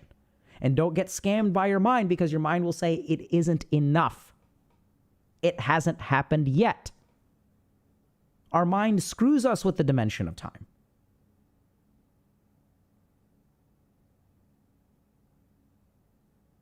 I have so many patients who will start treatment, psychotherapy plus medication, let's say, 6 months in, 8 months in. Their life is now good. They are happy. They are healthy. They're doing well at work. Going on vacation. They come into my office. What do they want to do? They want to stop the medication. And it's fine, right? So if they want to stop the medication, it's my responsibility as a doctor, try to do that in as safe a way as possible. This is where I tell them to hold on a second. You've spent all of this energy to get to where you are. Just enjoy it. What if I'm on the SSRI too long? Talk about that. Here's the data. Here's what it shows. Chances are you'll be fine. We always worry about the future and it paralyzes us in the present. We're so terrified of someone breaking up with us that we drive them away.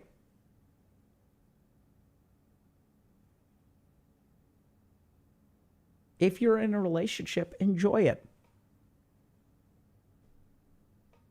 Enjoy it. If you're eating a meal, enjoy it. If it's not good enough, you can enjoy it anyway. Last thing I'll leave y'all with, if you really want to understand this, because the yogis figured this out, it was brilliant. Mind has two fluctuations that lead to suffering. Worry, anxiety, is in the future. Regret is in the past. When your mind goes to those two places, you will end up with worry and regret. Then you may say to yourself, no, but in the present, I can be anxious. No, you can't. You can't be anxious unless you're in the future. If you walk up to someone and you're anxious in the moment, you start to think, if I open my mouth, I'm going to sound like an idiot. What are you actually thinking about? You're not thinking about the present. You're thinking about the future consequences of the present action. There's a physiologic level to anxiety as well, which can absolutely exist in the present, right? So we know some things from science that maybe the yogis missed. Maybe they didn't. But if you really think about it, you can't, and this is why mindfulness is a treatment for both depression and anxiety. Because anytime your mind exists in the present, you can't have a regret. I am ashamed. Ashamed of what? You're not ashamed of the present. You're ashamed of the past. The nature of it. You can't feel guilt over what you're doing now. You can feel guilt of things that have been done in the past, or you can have an anticipation of guilt in the future.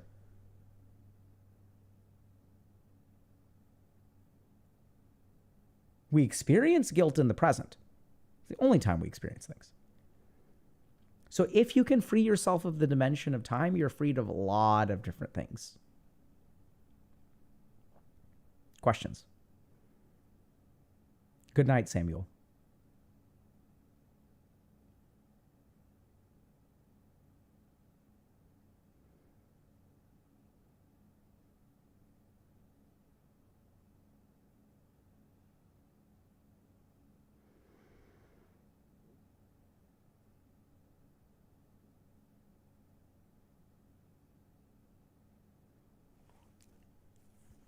Okay.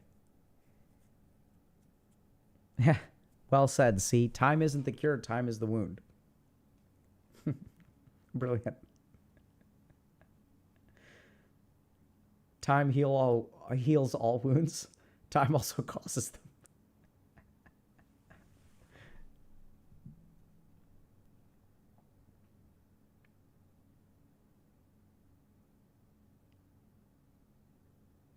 Can I look to the future if I expect positive outcomes? My friend, if you are expecting, you're already in the future. You can't have an expectation about the present. You can only have an expectation of the future. That is the definition of an expectation.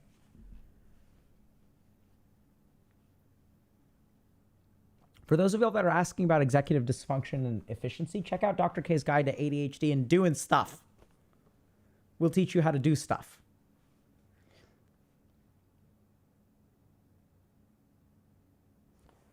I hope you can read this, but have you ever heard about emotional numbness? Absolutely. Check out videos on alexithymia, which we'll talk about in a second. And yeah, we're probably going to do something specifically around trauma soon.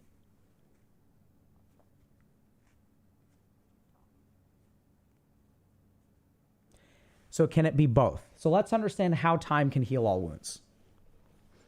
So in this text that we talked about earlier, Patanjali's Yoga Sutras, the first sentence, or actually maybe the second sentence, is Yoga Chitta Vrutta Nirodha, which means yoga is the cessation of fluctuations of the mind. So this is what a lot of people miss. The nature of mind is impermanent. So no feelings last forever. We may think, oh my God, I've been guilty for 15 years and it'll never go away. Not actually how it works. Explain why in a second. So the nature of the mind is that it changes.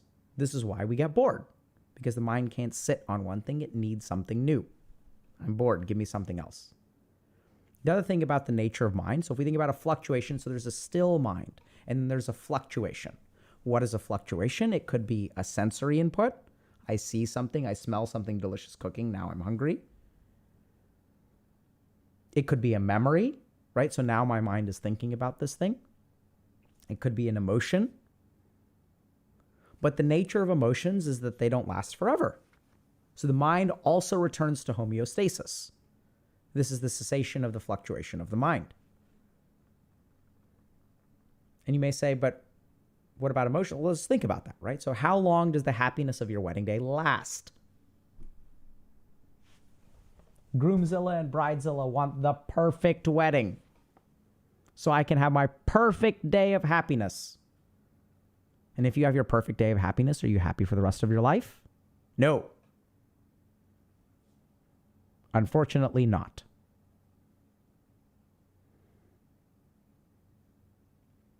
If you have a thrilling experience with a video game, let's say we're about to lose and it's 1v5 and I like come back and I'm going to like 5v1 rampage and like, yeah, GG. Last minute comeback. Woo-hoo. Does that last forever? Once you have one comeback in a video game, are you done playing the game because you're happy for the rest of your life? No. You actually need to play the game over and over and over again to evoke that experience. If it was permanent, you would only have to play the game once and you're done. GG. I'm out. Games have figured this out. Nothing in the mind is permanent. So we're going to get people to keep playing. And this is what our life becomes. Since nothing in the mind is permanent, we have to chase the same crap over and over and over again to get the same result in the mind. Got to get high today, got to get high tomorrow, got to get high the next day, got to get high twice on Friday, 3 times on Saturday, twice on Sunday, but man, I wish it was 3 times.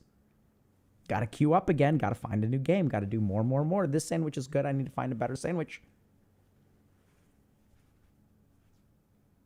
So the nature of the mind is that it's fluctuant. And so how does time heal all wounds? Because if the mind returns to homeostasis and nothing is permanent, if we have a wound in the mind, it will return to homeostasis. And this is what we see. Studies on genocide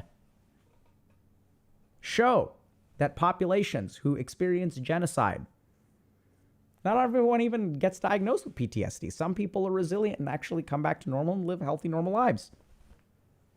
That's kind of wild. It's the nature of the mind to return to the present. So that's how time heals all wounds. Now, how does time cause all wounds?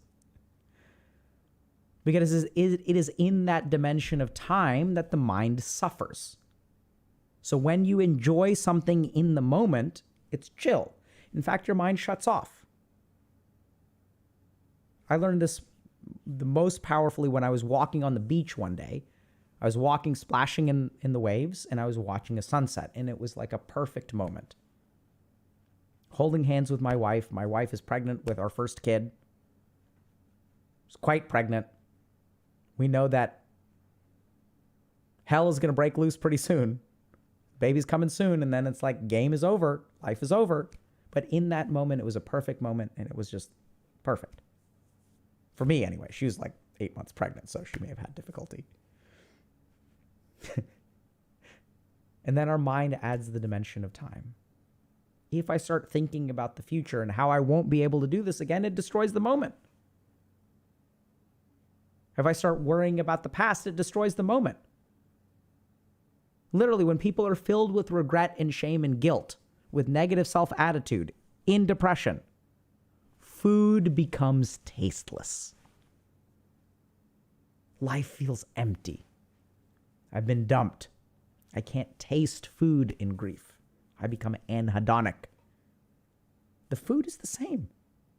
What's changed is your capacity to taste it. And no one says food is tasteless when they're like chilling in the moment.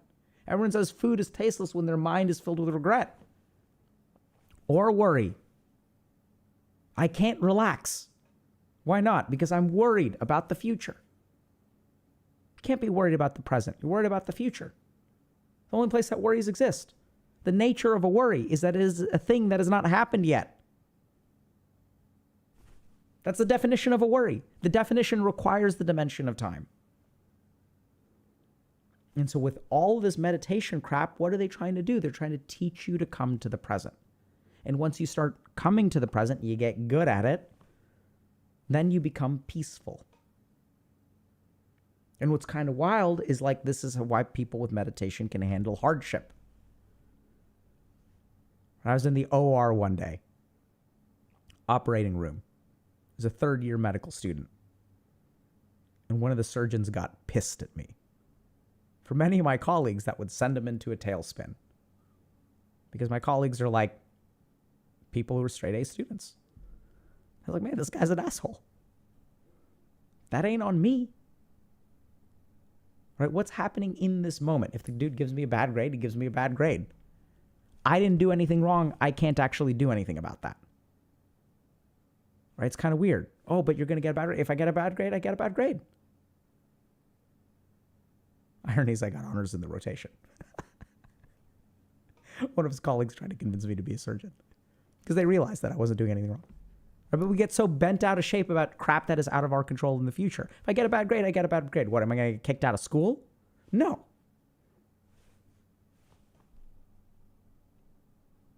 In the present, do what you can. Focus on the present. You can't get an A on a test, but you can study today. And if you never study today, you're not going to get an A on the test. Or maybe you will. Maybe you will walk in and your answer sheet gets mixed up with someone else's answer sheet and you end up getting an A. So learn to live in the present. How do you do that? You can start by meditating.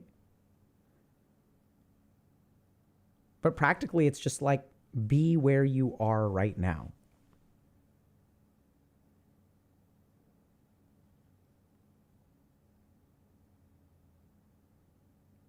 Right? Because if you think, the thing is, we avoid the present because we think it's painful.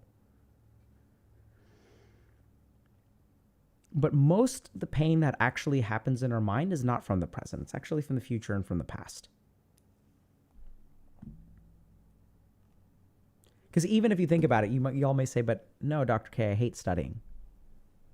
What does hating studying actually look like in the mind? It's not the present. I'll give you a hint. Oh my God.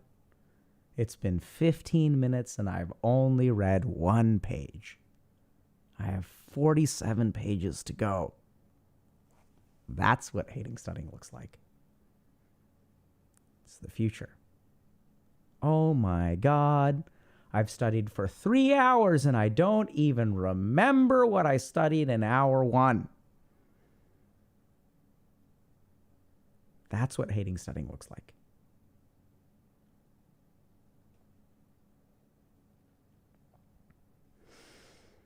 I'm not saying it's easy and it can be uncomfortable, right? Because getting your mind to sit in the present, because mind doesn't like sitting in the present. So mind is like, oh, this is boring. I want to be doing something else. I want to ... Now it's moving to the future again. So I'll give you all an example of like how studying works when you're in the present. Y equals mx plus b. When you actually try to understand that, how is it that y equals mx plus b? Why is there a plus b instead of a minus b? Why is it y equals mx? Why isn't it ax equals, or ay equals m plus b? When you ask those questions, you're actually learning. And when you're actually learning, it's interesting. It's kind of like weird. How does that work? But you're not, when you're thinking why or how does this work, you're looking at it. You're not thinking about the future and you're not thinking about the past.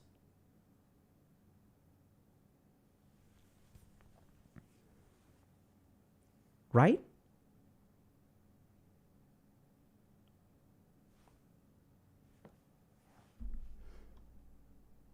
All right, we've got time for maybe a couple questions.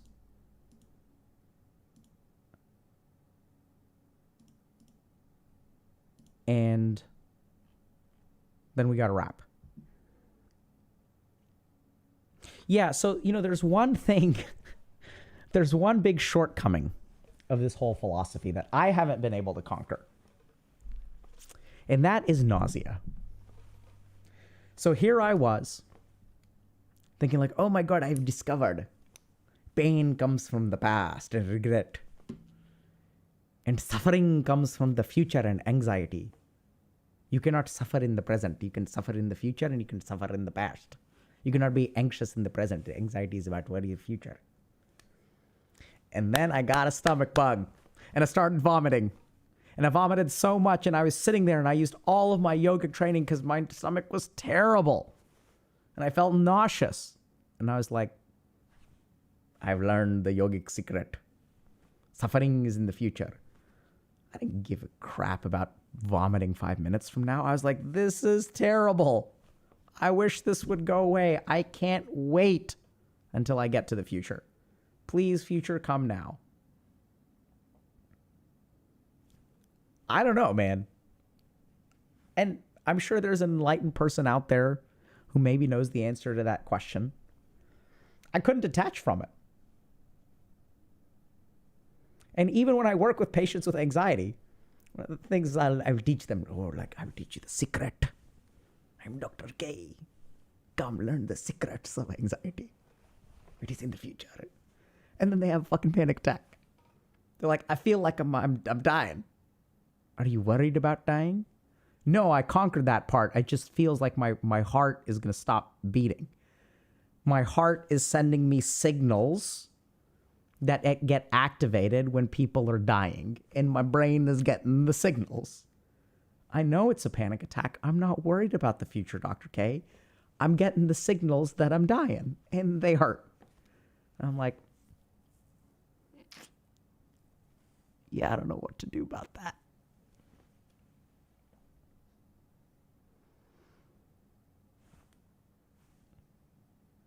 But by all means, y'all play around with it and figure it out for me. And if I figure it out, I'll let y'all know.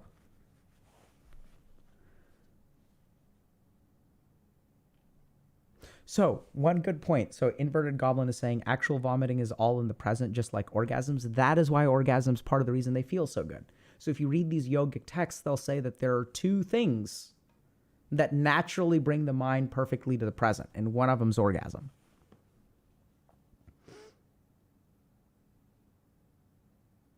I was advertised a segment on Sexy Talk.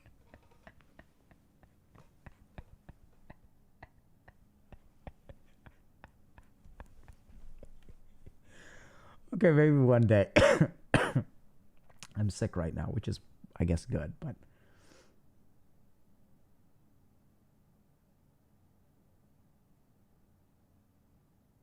Okay, you guys want the rules of Sexy Talk? Okay. So I'll see how many I can come up with right now. So rule number 1. A lot of people think about talking dirty. So people think that, okay, talking dirty is sometimes creepy, right? So we'll see like these text messages of like, ooh, woo, right? And it's like, oh, I've got like a throbbing whatever, or like a hard whatever, or a wet whatever, or whatever, you know, like some combination of variables. So it's not that, and sometimes people find that arousing, and other times people think it's creepy, okay? And then everyone talks about boundaries and things like that, and all that kind of stuff, which is good and all that. But let's understand like the first most basic rule. Anytime you're doing dirty talk, you want to convey that you find this person arousing. So sometimes when people do dirty talk, they talk about their own pleasure, or they say things that they find arousing, right? Like the ooh-woo crowd.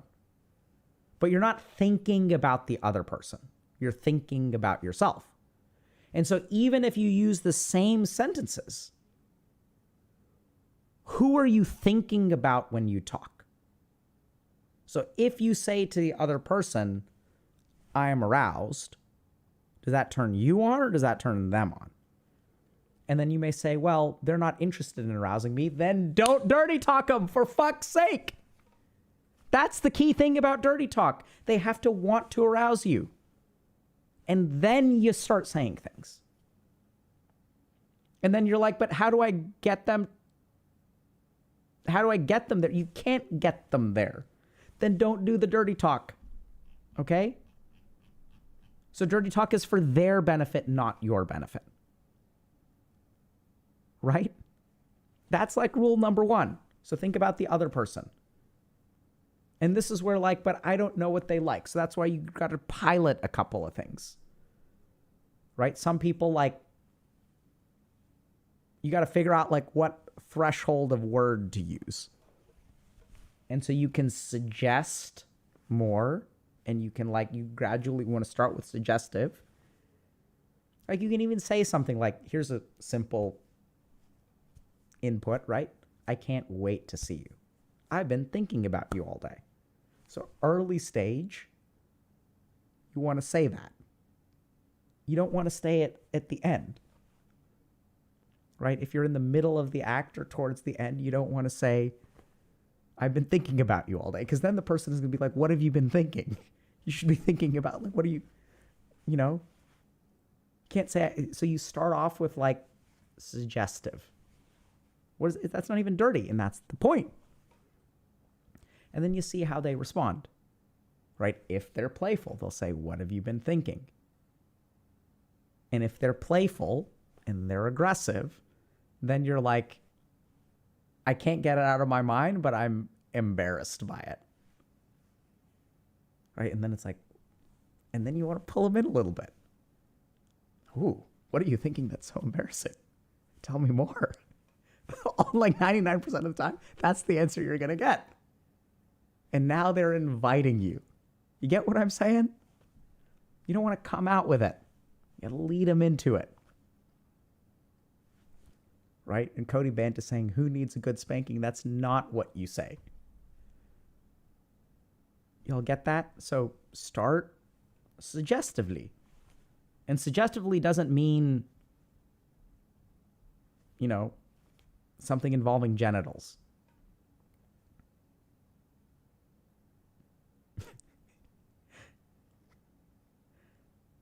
Anyway, and then there's a progression, which I'm not prepared for in the moment. But that's like step 1 and 2. Okay? Like, y'all get the principles there? Right? And it's not like offensive. Because if the person isn't interested in you, or they're like, you know, you shock them a little bit, you're also like, so let's say that they're interested in you. So then, you know, they'll be like, what have you been thinking? Because now they've made you uncomfortable. Now that they've made you uncomfortable, they're in control. If they're in control, they can be safe. If they can be safe, they can sort of accelerate or, you know, put the brakes on. What have you been thinking? Now you have me intrigued. And then it's like, well, look, honestly, get 1 or 2 drinks in me and then maybe you'll find out. Then it's like, bam, son. Good job, right? Because they'll say, okay, when and where. Or they'll say, yeah, I don't think that's going to happen. And you're like, cool, sorry I brought it up. And then you back out.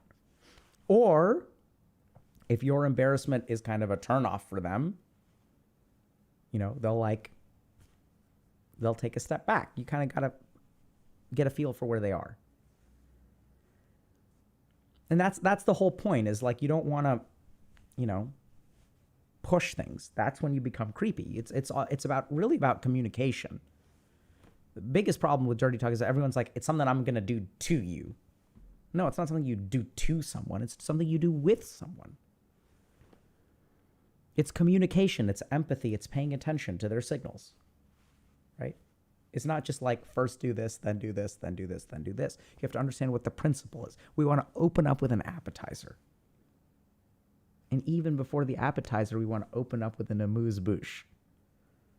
And after the appetizer, we're going to move on to the main course.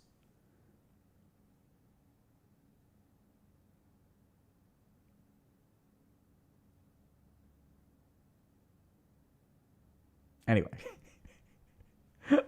We'll roll this one day. Not today. Start with that.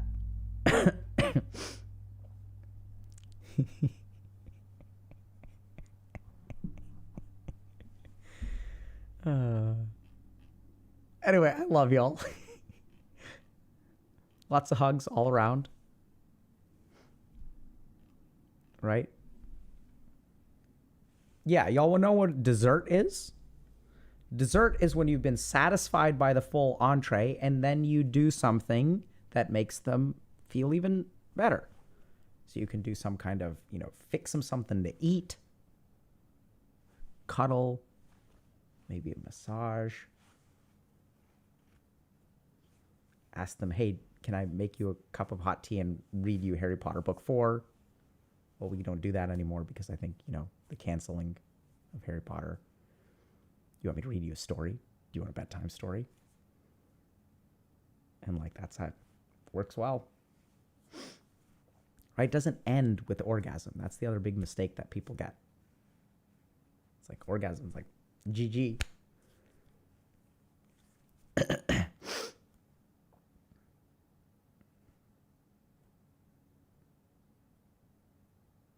Yeah, everyone talks about seconds, right? And that's where it's like intimacy is more than sex.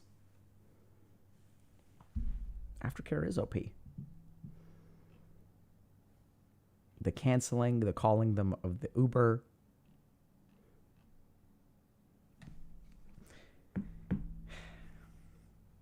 People think that alphas will call Ubers after you're done having sex. But the alpha doesn't call an Uber. The alpha calls Uber Eats.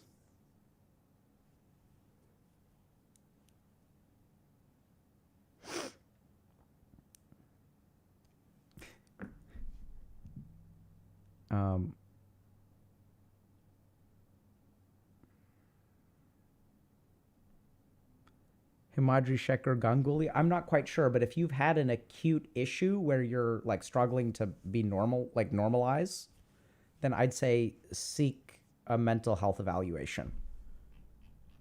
Right? So there's this thing called adjustment disorder, which is sort of how we describe people who aren't mentally ill but are just dealing with hard things. It could be something in that realm, but you probably should see someone. I guess there's a time delay on chat because y'all seem to be reacting to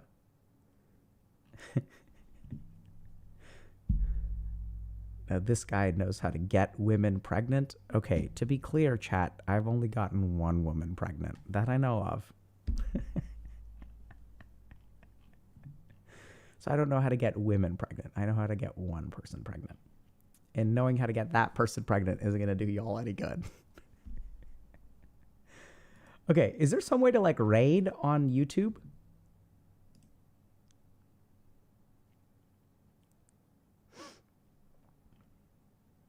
How do we do this? Where do I send people when I'm done streaming?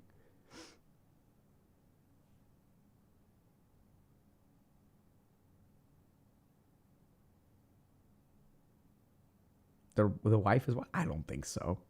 If the wife was watching, I would have heard about it by now, chat. Yeah, the wife isn't watching. It's okay. She doesn't... The wife is tired of hearing my voice, which is what she tells me. I don't blame her. She has to like watch our content. And then it's like, she's like listening to me. Like she's like watching a YouTube video of her fucking husband talking. Right? And it's like, and then I like knock on the door. I'm like, hey, what do you want for lunch? And she's like, it's just too much of your voice. Right? So it's good, chat. I don't think she's home.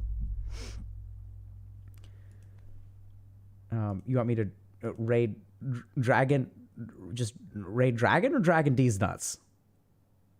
What if you send her a clip? Don't send her a clip, chat. Look, we're on a team, chat. We're on a team. On the same team. You don't screw your team members. Boundaries.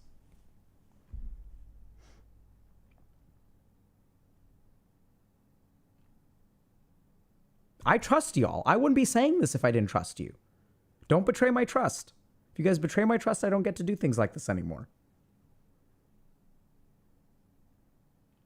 Is Destiny... How do I raid Destiny, though? I don't know how to do that. Can somebody help me with that?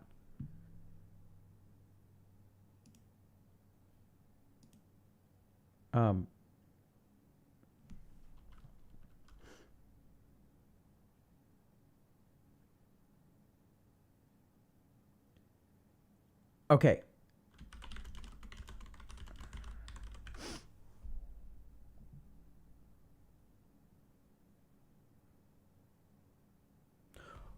So my wife and I are on a team, Walls of Corn, but we're on a set. There's one game we're on the same team, and y'all are not a part of that team, right? Let's be clear. There's like Valentine's Day, Dr. K and Mrs. K on the same team. Y'all are not quite on that team, which I hope is okay. If that really hurts your feelings, please let me know.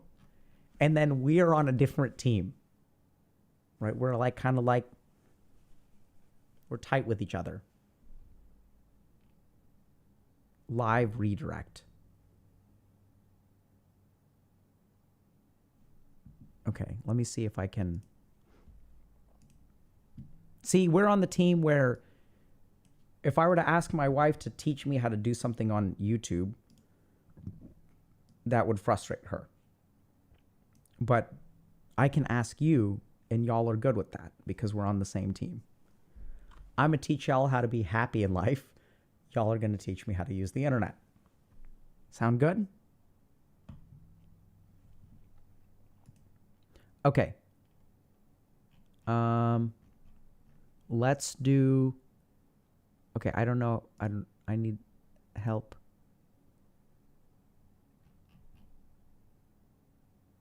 Okay, well, maybe I'm gonna have to figure this out. Chat in shambles right now. Hope he's not live on YouTube. Who is live on YouTube? All right, let me see if I can figure this out.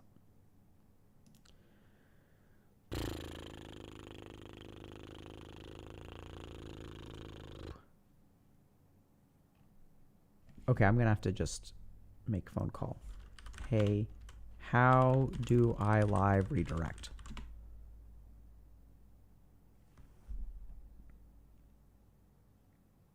Not possible?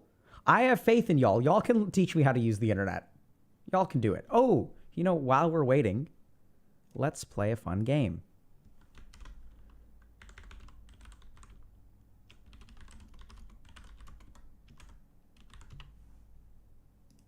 I'm so curious.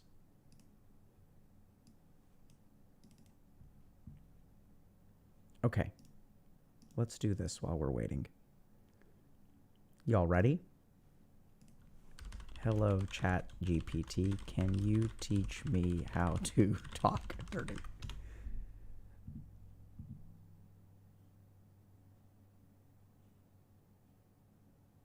Is there something else I can? Can you teach me how to flirt?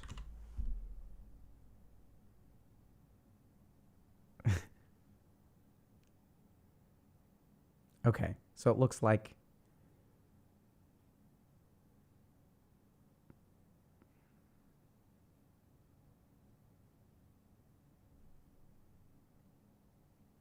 okay.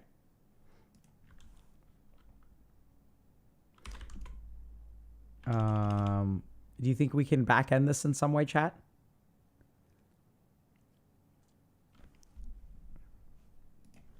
How do I use humor?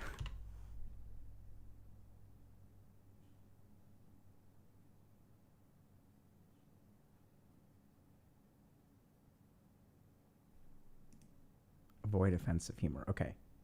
Can you flirt with me? Let's do this.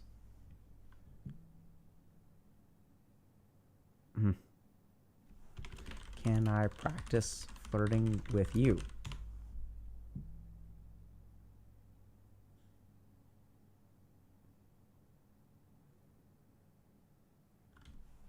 I think you are gorgeous. Let's see.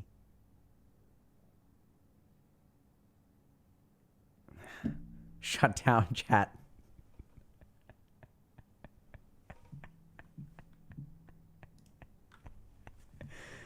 Oh, man. I just got rejected by an AI chat.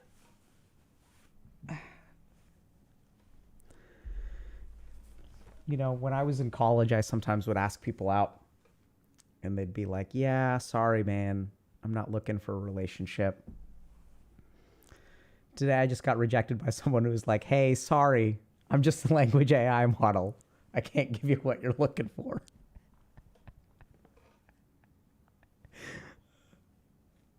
You know what would be hilarious?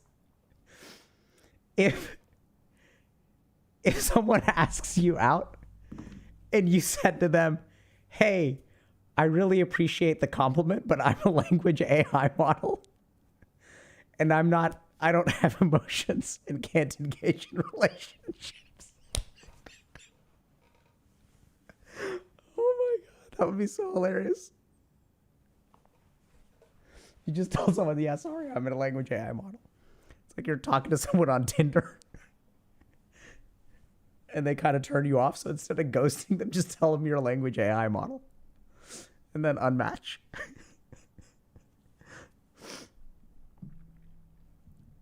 Actually, it's cruel. Fair enough.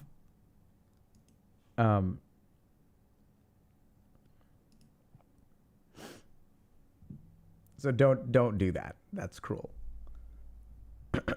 But I thought it would be funny. Don't do that, Chad. Okay, I can't figure out how to redirect to anything because I'm a noob. And that's the price that we pay, right? So I'm a noob and I'm a boomer. But what we are, so if y'all are interested in stuff, I don't know, let's see who's live right now. Okay, I'm live. There's some Dota that is live. That's everything that's on my feed. I don't know.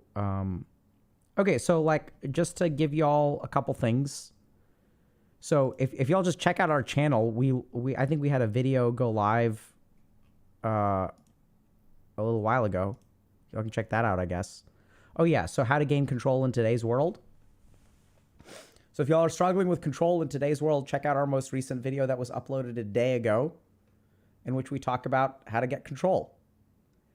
And we will see y'all, we may actually be live streaming on Wednesday, potentially on YouTube. So stay tuned, everybody. Take care. Much love. Go hug somebody.